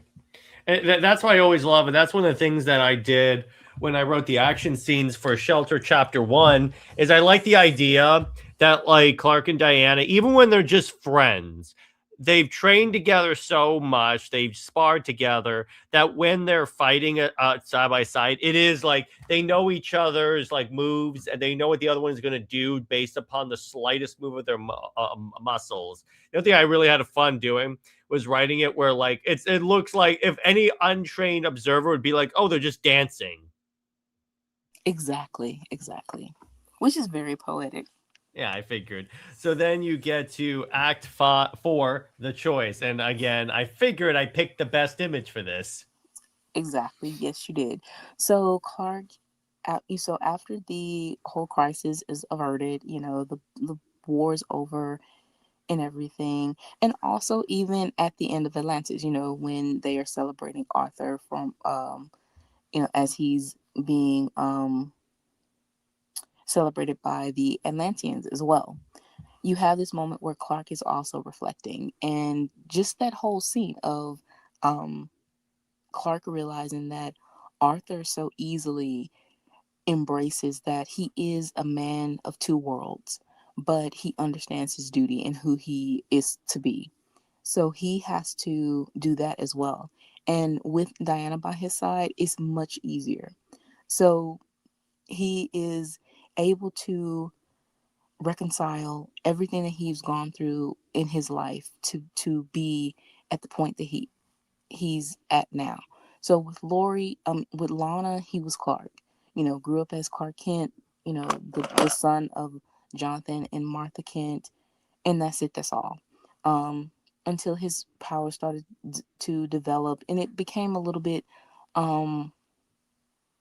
harder for him to socialize and everything because he didn't know how his powers were going to develop, how strong he is, and everything like that. Once he gained a little bit more control of his powers, he did gain control of himself. And that is when Lori, enters the picture. So with her, he was more leaning on being Superman or Clark with powers. It was still that imbalance there. But with Diana, um, and with the breakup of Lori, he felt like he didn't know which way to go. So once Diana enters his life and everything, he realizes that he can put it all together. That again, he and Diana will clash on certain things, but at the same time, there's so much more balanced of equality and agreement on who they are. Diana again is from an island. She is a nature girl at heart.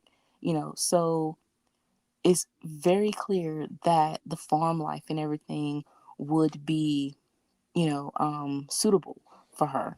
But also being this, she's not an alien. She's not, um, even if you are to say that about her being a demigoddess, even that, she's so, both of Clark and Diana are very complex characters.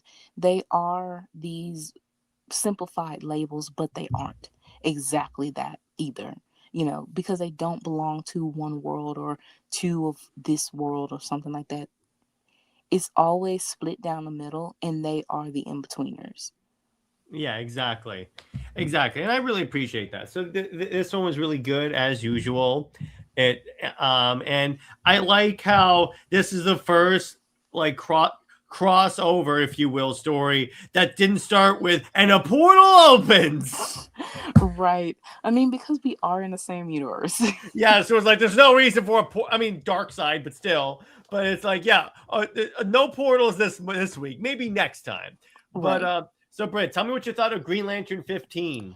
Okay, so we're still dragging on to the Absolute Power event. We're almost done with that, though. Oh my lord. So, but it's fine for what it is. Hal is showing how he doesn't rely on the ring. He's very resourceful. He has this team up, partnership with Wally. So is very much, it takes a serious tone, in a sense. Especially with Carol, because she is now facing, you know, um the Lantern of Sorrow. So will that, have her guilty, because she turned, him into this. Mm-hmm. And then you also have another juggling act of a story with with Alan, Mm-hmm. with Alan Scott. So it's a lot of juggling, but it still becomes consistent with the story moving along and everything. The only thing of why I gave it well, I gave it an 8 out of 10, That's not bad. but it it's still kind of like, oh, can we get rid of this absolute power We're tie-in almost sort done of with thing? Absolute Power, I promise. I think this is the last Absolute Power tie-in, if I remember correctly. Yeah, and then the artwork is still pretty consistent and still good. Not as good as the primary artist, but for what it is, I still enjoy it. I can confirm that, yes, this is the last Absolute Power tie-in. Good. So what did you think of Alan Scott turning the Jade Stone good?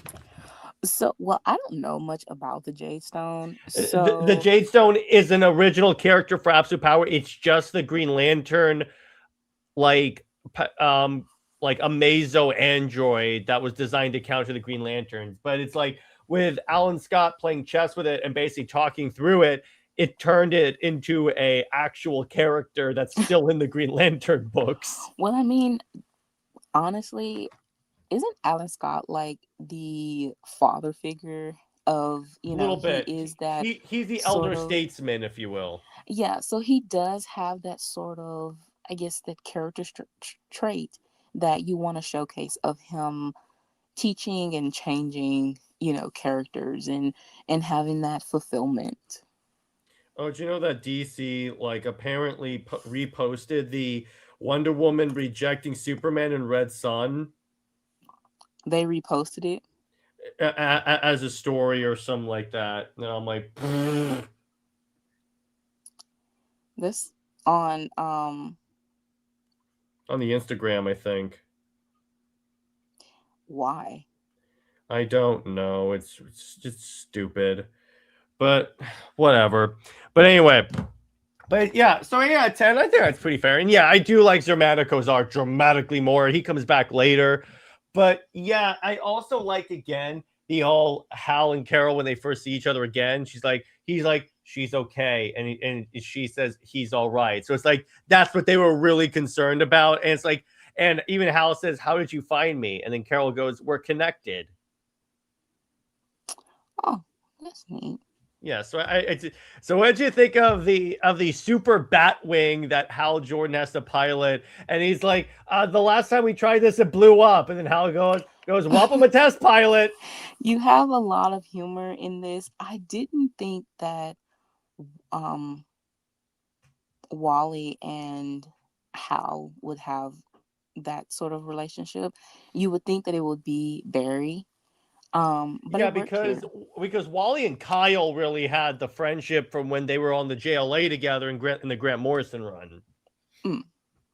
But yeah, it's still pretty fun. I like where Wally goes, "Uncle Hal is pretty cool," and I'm like, "Yeah, he is, Wally. Yeah, he is." Yeah. But yeah, I love where Hal has to eject because Major Force is like beating up the Batwolf jet, and then Jade Stone is just holding Hal and goes, "Hello, I've saved you," and then Hal's like, "Thanks." I love that. But yeah, so then we get to Bomb Queen 15, which this is basically Bomb Queen comes back to life in this issue because she's fighting Spawn. So they did a couple of cool things with this. They introduced Bomb Queen's own Spawn form. My problem with it, though, is that it comes out of nowhere. I'm like, where was this set up? And I'm like, I get it. It's a cool moment. But I'm like, that's not how this works. So you're saying everyone that goes to hell has latent Spawn powers now? By the way, Britt, that's not how this works. Even in my limited reading of Spawn comics, I know that's not a thing. But I like the combat. I like the action there. I also like how Bomb Queen is like, screw living. I'm going to stay here. There's no superheroes. I can do whatever I want here. It's basically, I mean, you are thrown for a loop, in some instances. And I don't know much about the lore. I'm just pretty much having a good time with the wackiness of it all. Oh, it's great in terms of that. Yeah, 100%. So yeah, I couldn't tell you, what's right or wrong, really. Yeah, exactly. It's like I'll put it this way: I would have less of a problem again if the Spawn powers didn't come out of nowhere, like if you set that up. But beyond that, I love She-Spawn's design with the flame hair. That's dope. Mm-hmm. And I like now there's also a dog demon, like she had a cat, and I'm like, okay, that's so apparently all the pets in this universe are demons. Okay, but yeah, I give this one a 7 out of 10 because it's fun.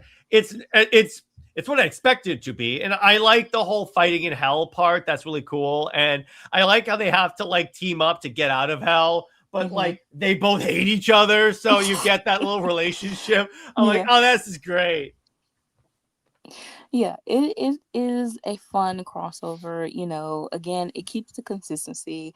It's not too raunchy or anything. No, You that's what know, I'll give it. so yeah. So then we get to Absolute Superman number 16. So here's some cool stuff about this. So we get the origin of Absolute Hawkman. It's a similar idea, except in World War II, he was trying to get artifacts and keep them out of Hitler's hands, but he eventually like was sabotaged, and then he grabbed the mace, and the mace is what gave him the Hawk powers. So I'm like, okay, that's pretty cool. And then we see like Hawkman is like, and we find out why Hawkman like was working with the Lazarus Corporation and killed Green Arrow. It's because it's one of those occasions where if you can't beat them, join them, because he's like, fighting the Lazarus Corporation is impossible. They will kill every single like person you care about to get to you, Superman. So you have to calm down, bro. And there's this great scene where Superman and Hawkman are having this conversation, and Superman zooms away and zooms back. He goes, "Sorry, there was a plane, there was a door that fell off a plane. I had to go fix that." He keeps doing this, and Hawkman's like, "Stop doing that." And then also another part that I really like about this is the art by I'm trying to get the name of the artist because it's a fill-in artist. It's not the typical Absolute Superman artist. It is, okay, here we go. It is Juan Ferreira, and I really like this, particularly the use of reds and stuff. We also get the Absolute Parasite. That's that creature down there. So I'm like, okay, you're showing me other Superman villains. Thank you, because that was my complaint about like using like Ra's al Ghul. I'm like, that's cool. I wanted to see absolute versions of other Superman villains. So I'm like, okay, you get this. And I like where Superman just blasts Hawkman with his heat vision.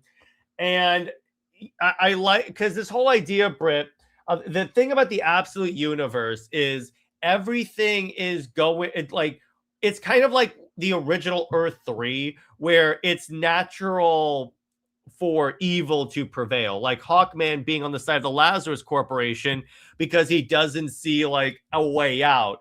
And I think that this is gonna be when Superman says, no, you don't have to serve bad people in order to do good, because Hawkman thinks he's doing good. He's like, no, look, if we work with them, they won't do anything overly heinous. Obviously, Superman knows more than Hawkman does, but there is that. I also like where with Lex Luthor at the end, you have an absolute Brainiac is talking to Lex as like the bald main universe Lex, and you think like, wait, what's going on? But it turns out Brainiac was disguised as that Lex and is going to coerce Lex Luthor into like working with the Lazarus Corporation. So that was actually really cool. And then I like the action scenes in this, and a lot of this is like, see, I put this here for a reason. It's like the thing about like this version of Superman right now is that this is also more with the new 52 Superman going against corrupt corporations and being a champion of the oppressed. So it still keeps that core identity of the book. He may be in like a blue suit now, but it's like it still has the same, at least in my opinion, same feel as the previous issues. I mean, it's all right. Is that all you guys say? I love she goes, it's all right, mute. Yeah, I mean, the art is nice, yeah, but I guess I need a little bit more to give an opinion. Right now, even at 16 issues, it's not catching. All right, that's fair enough. But yeah, but I do like, again, credit to Aaron for actually using a Superman villain in this with Parasite. I'm like, oh, thank you so much. And it's a villain that, okay, it's like him being a giant kaiju. There have been versions that have been kaiju, i.e. the Tomorrowverse. So I'm like, okay, I like that. Plus, again, I like the Hawkman versus Superman fight because they make it like, because it's a magic mace, Hawkman can't actually stand a chance against Superman. So I definitely really like how they do this. And yeah, the art by Ferreira is like, it's almost like a painting level of awesome with that. And I wonder if he's going to stay with the entire issue, with the entire like arc, or if it's going to change at some point, because I hope he stays on for like a fairly long time. But yeah, so go ahead, Britt. I think he is supposed to be at least for this Hawkman like crossover. Yeah, exactly. So yeah, and it's like in terms of like it's like in terms of like the so what do you think about the fact that the Absolute universe, all of the Absolute books are being reprinted? I mean, it is a juggernaut, especially Batman, because Batman sells 300K plus every month, and then all the other titles are around 150K a month.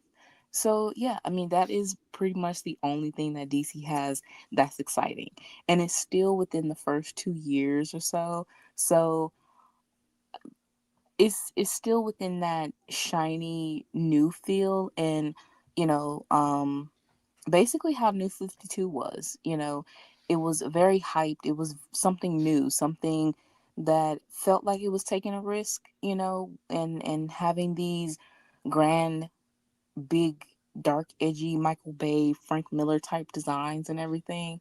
So you are going to get that attention. It's just the story that needs to ramp up a little. I think because, Snyder, he has already an idea of Batman. He wants him big.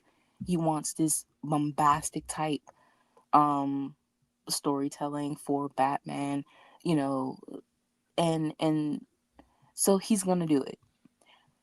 With all the other titles, I mean, Martian Manhunter is very wacky, weird, this like mind sort of abstract thing. So that's what that is.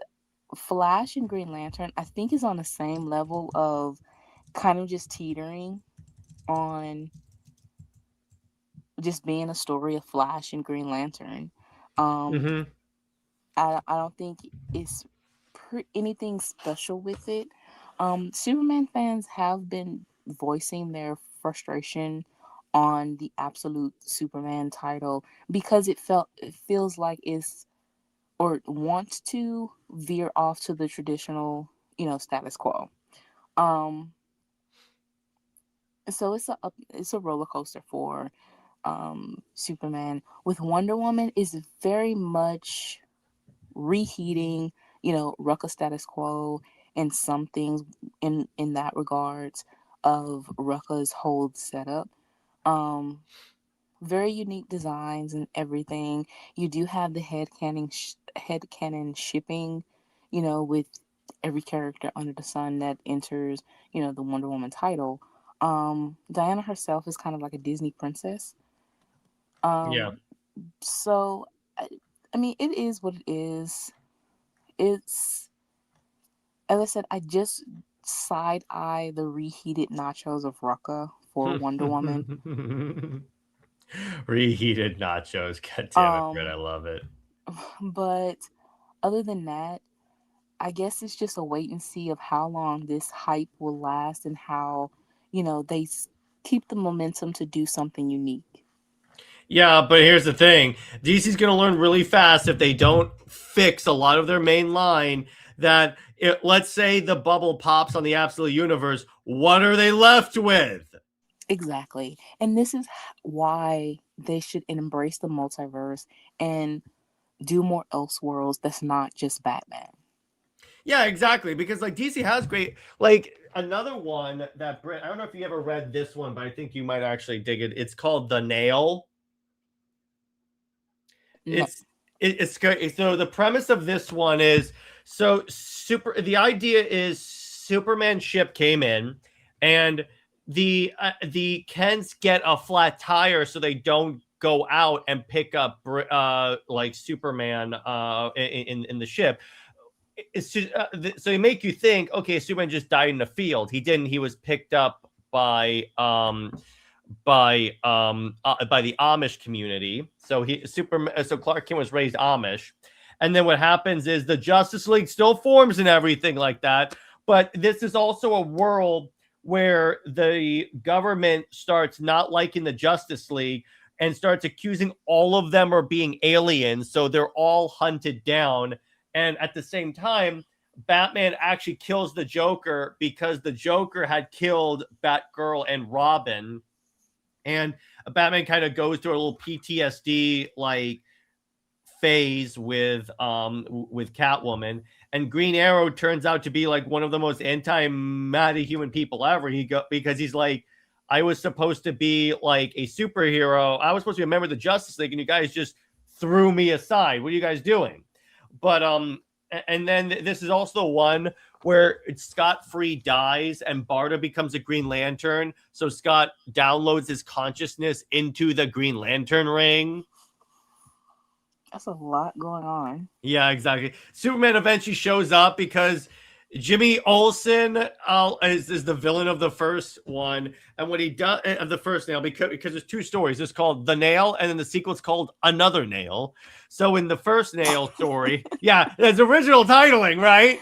In the original Nail story, Jimmy merges his consciousness with a Kryptonian and is fighting like Batman, or is fighting the Justice League. And then Superman shows up, and then he's like, I'm going to need you to stop doing that. And then Jimmy Olsen kills Clark's Amish parents. So Superman is adopted by the Kents, and then they make him the suit and everything like that. Oh, Lord. But there's this great scene where, because he's Amish and he hasn't been around like the world, he is very awkward around people. So when he has to give a speech about joining the Justice League, Flash is like, oh boy, watch him crash and burn. This is very interesting in a very awkward way. You should check out The Nail. I think you would actually like it. But it's like, my point is, it's like when you do all these different like Elseworld stories, you're able to do a lot of really cool stuff with it. But it's like, if you just do it with Batman, you might as well just call it the Batverse. Remember when Black Label was supposed to be like the more mature books, but it just turned into the Bat Label? Exactly. Mm-hmm. Yeah, so I'm like, wait a minute here. It wasn't Batman the character, because his penis got shown, that ended up getting like Black Label like severely like... Yeah. So I'm like, what are you doing? But it's like, and in terms of like the other stuff, it's like, you gotta wait. And Anthony, I don't want to speak for Britt, but I don't think Britt's like as like on with Marvel as she is with DC. So no, but from what I've seen, they're nuking us. Marvel's nuking their absolute universe, by the way. But at the same time, you see a lot of fans actually complaining that even though they're nuking the verse, because of course they like the verse, but they are speaking out on the critiques that they had, especially with Ultimate Spider-Man, and how they, thought that the idea of having Peter married to MJ, having kids, and then he becomes Spider-Man, you would think that it would be something interesting to explore, but instead it's very much teetering to, it just did not have that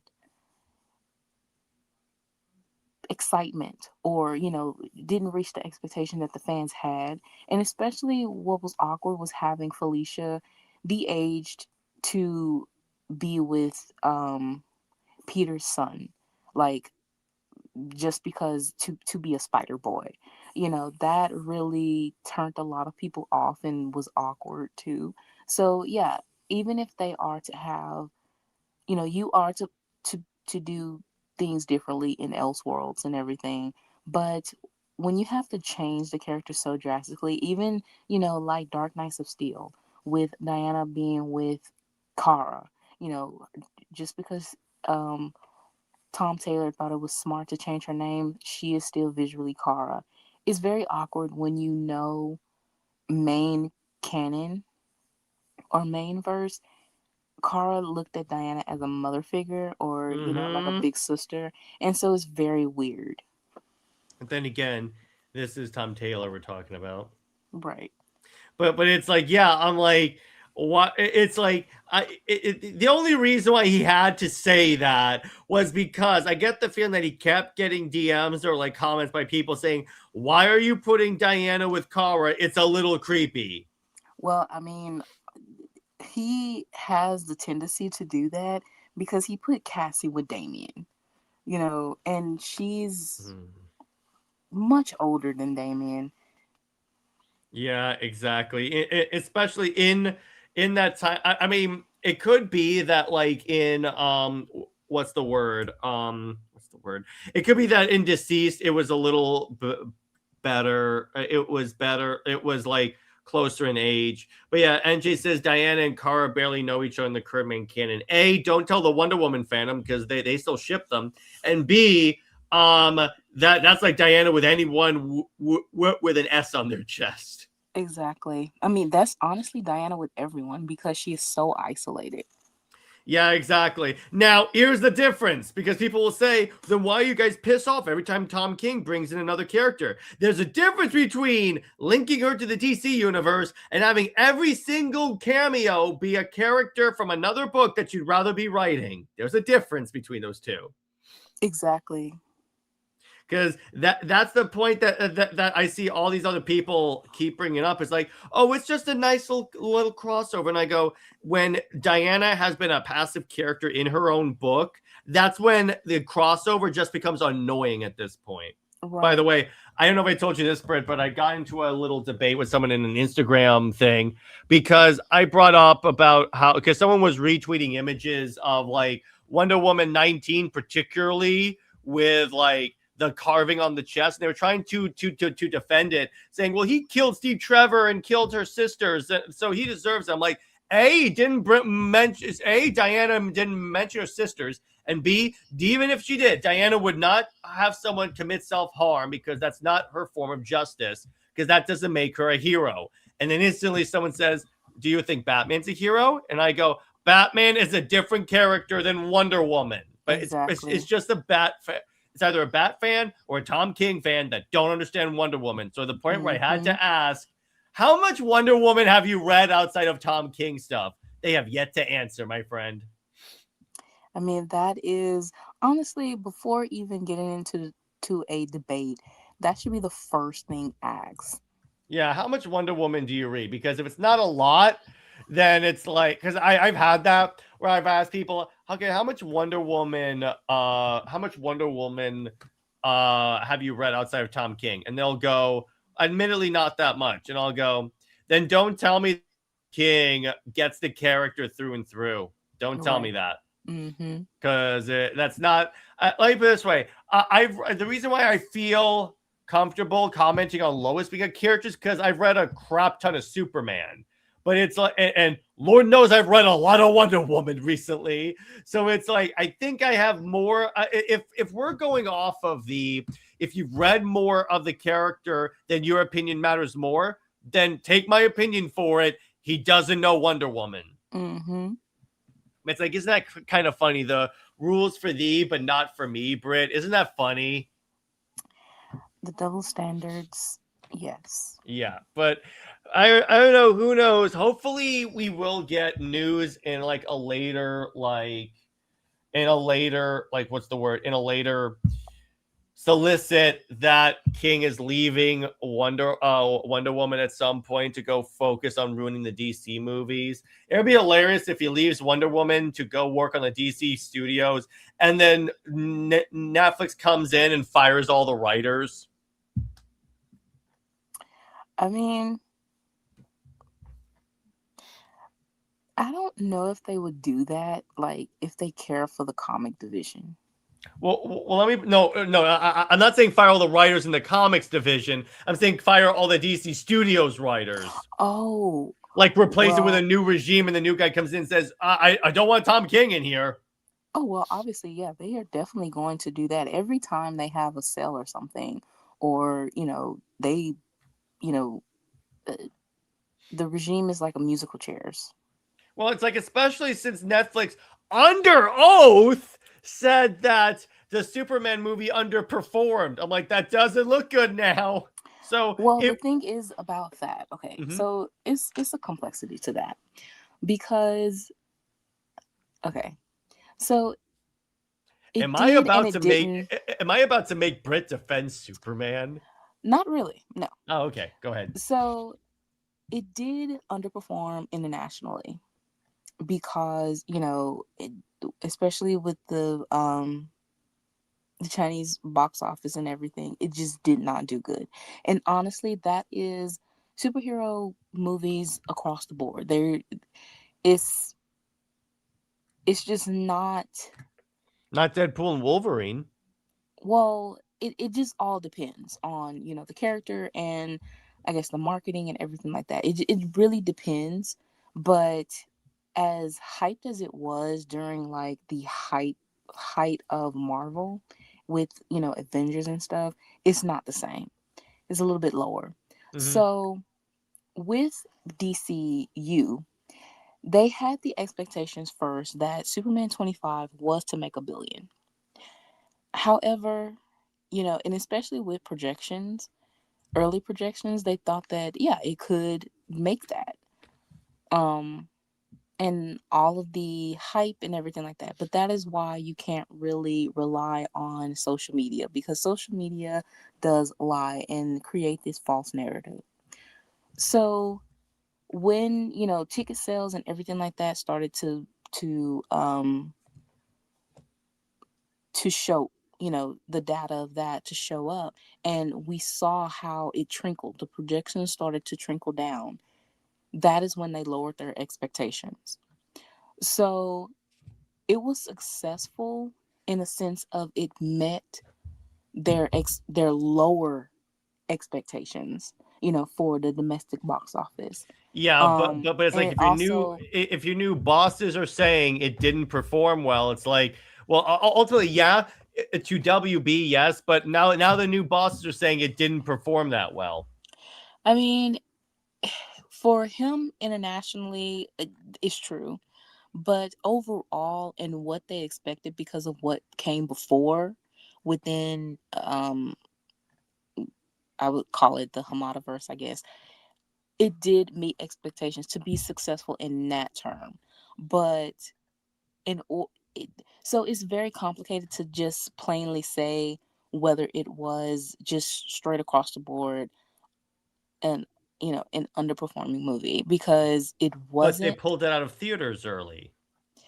The thing with that is, again, there's complexity to that because of Gunn and wanting this certain release with, you know, um, his Peacemaker and stuff like that. I think that was actually like a marketing cope, so he doesn't have to say I'm pulling out of theaters early.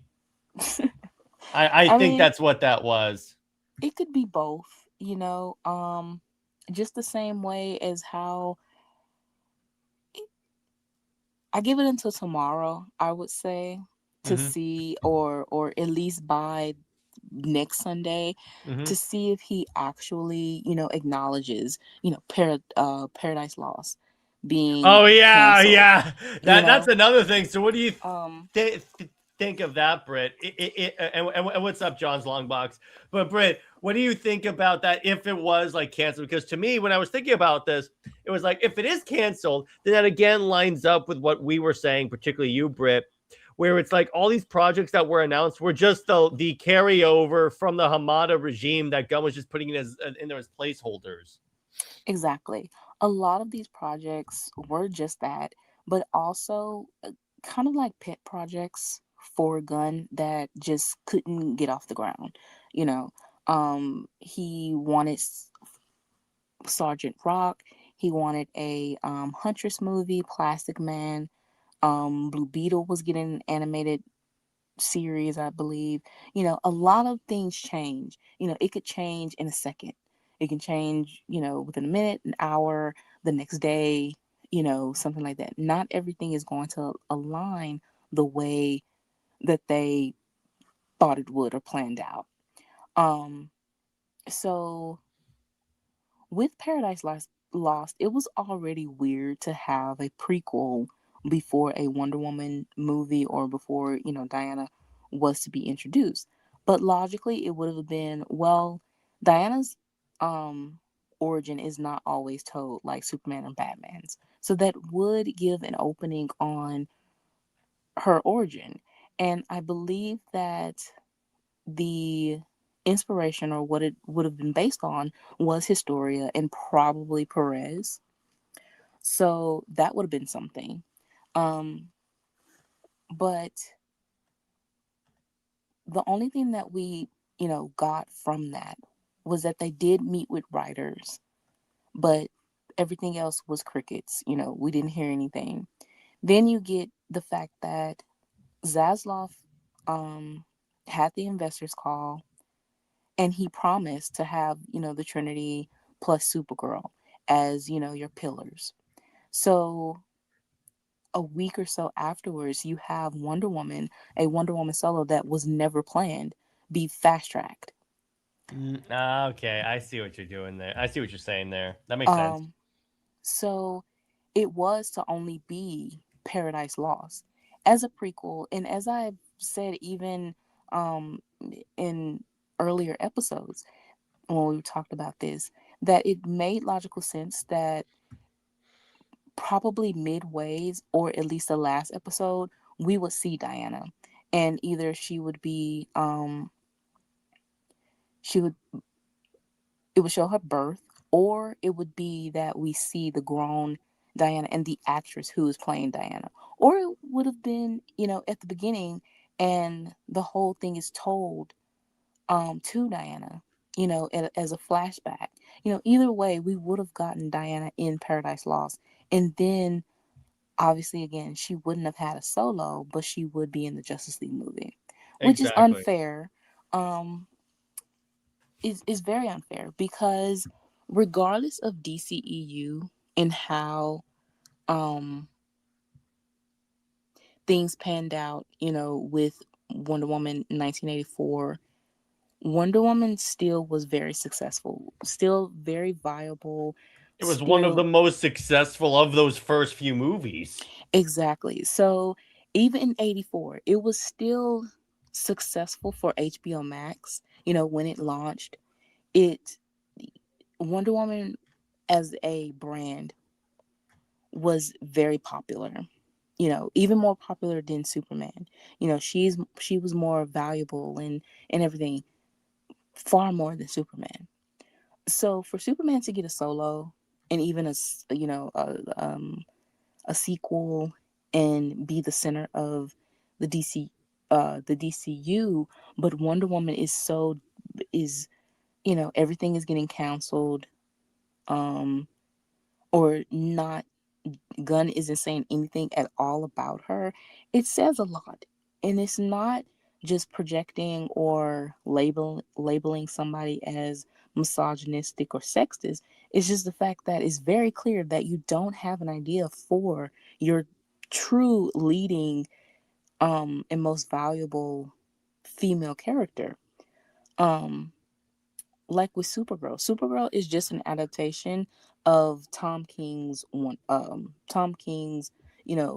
Supergirl, but it was easier to develop that, being that it's a straight adaptation from the book. But with Wonder Woman, you would have to start from scratch, and that would be a process.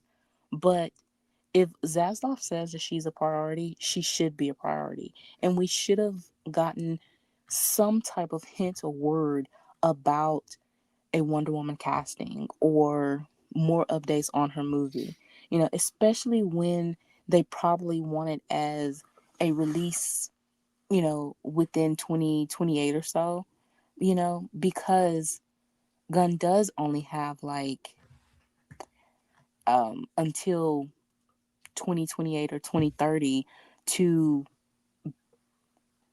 tell whatever story he wants to tell within him having control of DCU. Yeah, exactly. Because as far as we know, Netflix comes in and replaces them. So it's like, we won't know. And yes, NJ, I think that if I had to put my money on it, I would have to say a wait and see. But it's like, if it is going to end, I want to show you this hilarious meme. I want to show everyone else. I saw this. It's called Wonder Woman if it was written by James Gunn. So check this out. You'll love this. All right. So you have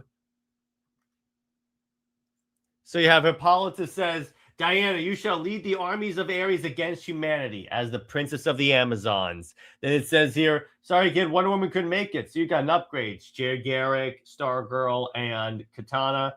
And then Diana, that's exactly why your voice been wrong, Ares. I'm as human as everyone. And then Superwoman ends up being Cersei in disguise the entire time. That's honestly the most accurate James Gunn movie plot. Yes. Yeah, it's like that because that's what it is. And even Grant Morrison is like, no, that is a horrible. Honestly, that's one of those things where if I were the Netflix CEO and I said I liked it, but it's like, here's the thing: if you want to keep your job, there are two things you need to do: stop giving these D-listers projects, and B, this is what you're going to do. You are going to retcon out that stupid Kryptonian sent him there for harem reasons. Find some other way to make your Superman unique. There are other ways you could do it. Exactly. I think he is so caught up in, making his mark as James Gunn. And with the DCU, it's not to have a James Gunn mark, especially with its things that you can't take serious.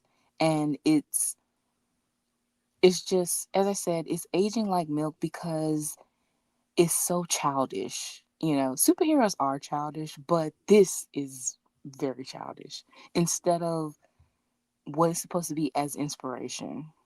Yeah, but it's like the other thing is like Gunn was very clear he didn't want it to be the James Gunn universe. But I'm like, then why are you? So it's either the James Gunn universe or the Tom King universe. Either way, we're kind of screwed.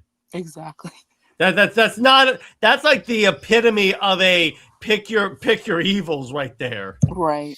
But it's like that's the thing about this, and it's like. This is turning out to be, and someone actually summarizes perfectly, this is turning out to be like the early DCEU, because Britt, there was supposed to be a Nightwing movie, a Cyborg movie, like there was a thing where Jeff Johns hopped on like a pop culture show, I forget exactly which one, and then basically had like a PowerPoint slide that the entire DCEU slate, it was like so many more movies than we ever got, like all the Flash movies, Cyborg, the Batman movies, the Justice League movies, Nightwing. So it's like, it's starting to be a little bit more like where they need to announce movies to make the shareholders happy, but these projects they never intend to go forward with. Exactly. And honestly, as the fact that it, takes so long to get updated and stuff, honestly, the lie unravels. Yeah, as soon as it's like, and also, where was this where Gunn said I would only greenlight a project if the scripts were good? So what that tells me is like, if you greenlight a project, there shouldn't be a period where like, okay, now they're working on the script. I go, what do you mean? Right. What is going on here? Am I the only one that's confused? It's only, what he thinks is good. It could be the greatest, script ever, but for him and what he prefer, which honestly, for him to say it has to be a great script, but then he liked like The Flash, it's very questionable. Yeah, he said the Flash movie was the best DC movie that came out in that year, and I'm like, there are better movies, bro. I'm one of the people that defends the Flash, but I'm like, I think that there were better movies that week, but I'm like, bro, ultimately, just say there are some projects that I really want to get done, and then just move forward with it. But if you're just going to like say that I'm trying to like to get these scripts done, don't, because here's the problem with Gunn. He says something and then does the opposite. Like in the fact where it's like, hey, it's like with that, it's like, we'll only greenlit a project if it has a good script. But he says, no, I didn't. For some reason, the Gunn announcing a project and greenlighting it are two very different things. And I'm like, they're the same. What are you doing here?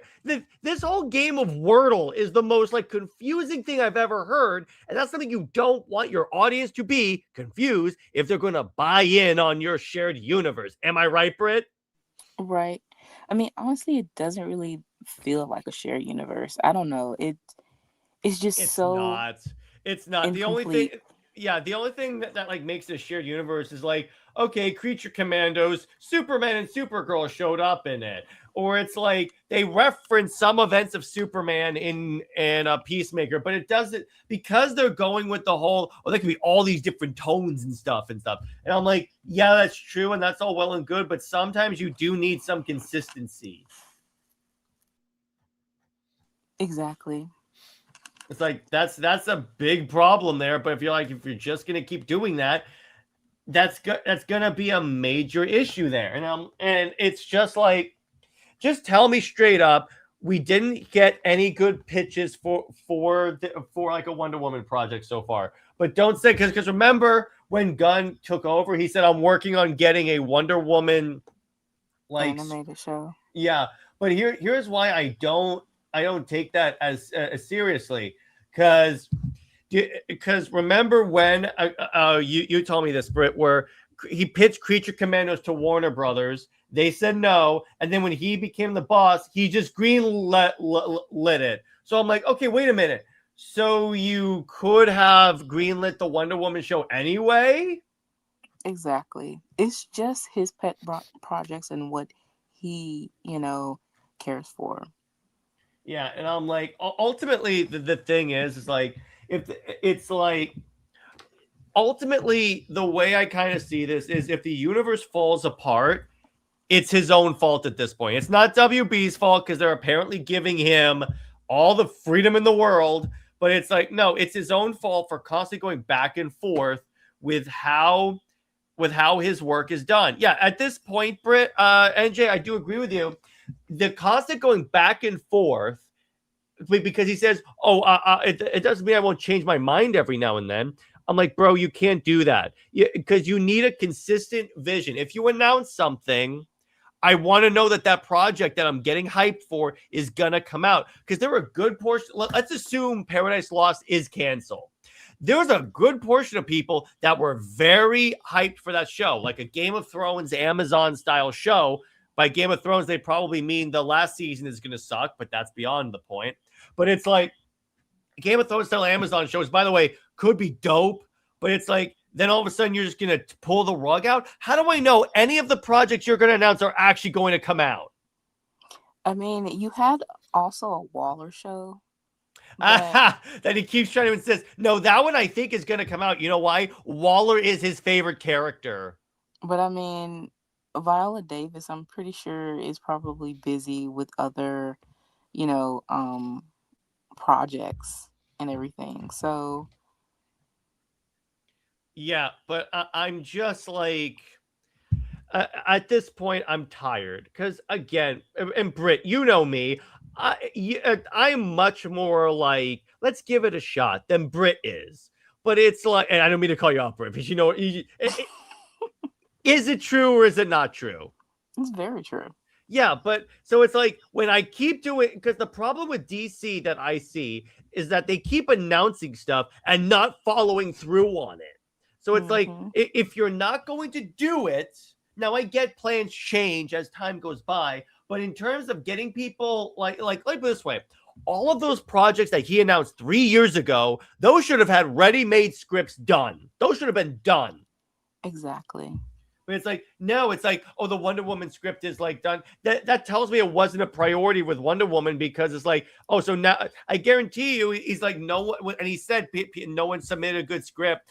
I highly doubt that at this point. With all this stuff changing, here's the problem with this. Because, again, DC has never had, since Snyder left, DC never had the trust of the general audience. And you needed that to get people on board. That is why Guardians of the Galaxy did as well as it did. Because there's no way that people would have shown up to that movie unless they had the audience, unless they had the trust of the general audience, that if they saw the Marvel Studios logo, then people will show up and go, okay, this may not be a property I know. However, it'll be a project. I'm guarantee you it'll be a quality project because it has that Marvel Studios logo. And back then, if they announced an Iron Man movie, it would come out. So it's like, now, fast forward to DC now, when everyone's like, oh, he's going to fix DC right now. I'm like, bro, if you're doing this, if you're undermining audience trust, all this guarantees is that you're going to see diminishing returns on all of your subsequent projects. You need to get the audience on board and trusting you, because if you announce something, they get hyped and then say, yeah, we're not going to do that. And I'm like, then why did you announce it? Because Gunn's whole thing was, we're only going to announce a project if the script is solid. And I'm like, then I don't want to hear, oh, we're still working on the script now. I'm like, you said the script is supposed to be solid. What is going on here? I don't know. This is crazy. But yeah, Britt, your thoughts on that?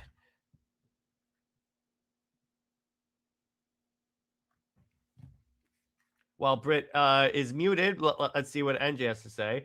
NJ says they should make an update on the Wonder Woman casting by now. They should have, but they're not going to do that. Britt, do you have any information on that? If they are wanting a 2028 release, yes, we should have a Wonder Woman casting. Honestly, we should have had it by actually December or even January. Fun fact. So Britt and I have a document where we schedule all of our show topics. The Wonder Woman casting discussion has been moved so many times because of this. Yeah, the thing is, a lot of the scoopers, yeah, they do pull things out their ass. Yeah, sure. For engagement. However, there is some things that has merit, and one of the things was a Wonder Woman casting. If not a casting, like finalized talks and whispers or whatever.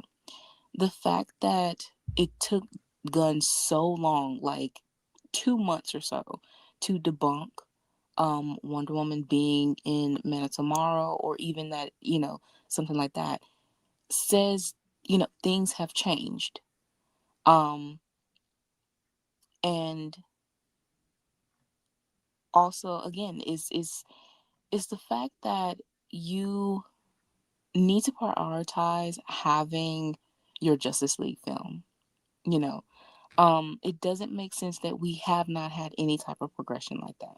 It's not going to, and here's the thing, it's not going to be the Justice League that will make people show up. It's going to be like, it's going to be Justice Gang. It's going to be the Justice Gang. That's why I wouldn't be surprised if the movie's not even called Justice League. It's just called Justice Gang. Cameron brings up a good point. It's like they want us to not show up to the theaters. I hope DCU succeeds, because if it fails, they have no one to blame them but themselves. Yeah, you guys know how most of the problems with the DCEU is just WB screwing up.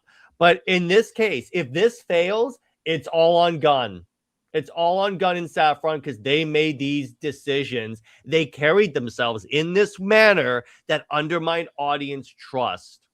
That's it. Right. They can't blame anyone else, because WB even made DC Studios its own thing. Right. Well, I'm like, and again, the very fact that now it's coming out that Superman underperformed, because I got news for you, Britt. If the same thing happens, what happened with Superman with the other projects, and what I mean is, like, let's say Supergirl underperforms, it's not going to do as well as Superman. I can guarantee you that.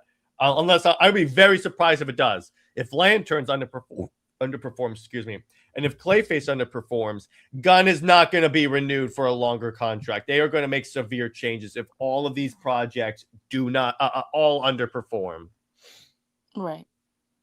Like, that's not that is a practical certainty. But anyway, I think that is a good place to leave it. But Britt, do you have any stories you want to tease us with? Okay, so of course, personal dealings gets in the way of updating, but it's slowly but surely getting together. I do have a one shot. It is very much an early Mother's Day type story for Diana and Hippolyta. Um, upon a request and also the thread, I guess it's kind of like if DC isn't giving us the stories that we want, of course we have to make them ourselves. Um, so with the thread, it was certain, story suggestions and, for an anthology. So that is something that I'm doing. Um, choosing some of the plots that were on that thread and try my hand at those. Then, of course, we have the update for Shelterverse or Shelter and Odyssey. And then I do have a Tonight one shot that gives a little feel of Awakens. um, and um, and then I have Diana adopting a daughter is very much a reconciliation or so of Trinity, but more of a from a cultural standpoint. And we also, yes, we do have Clark as he's gonna play the uncle role. Of course, he's gonna be Diana's support and gonna have a little romantic tension within that story, but it's really just about Diana adopting a child and what that means for her of how she sees every child that doesn't have a home and her role in guiding children to not feel alone and to also use being an ambassador to help children. Exactly. And all of the links to Brit's fan fiction will be in the description below for sure. And then Athena is active for 7 more days. I believe 7 more days. Let me check the Kickstarter. But yeah, and it's 100% funded. Well, actually a lot more. It's 118% funded. So it's going to happen. So, and first off, thank you all. I'm really happy that Athena gets to see the light of day finally. And we will see you guys next week. Stay heroic. Remember, Lois Lane is Lois Lane, and Steve Trevor is a moldy sack of potatoes that belongs in a masher. So is the Max About for life. We'll see you guys later. Bye-bye.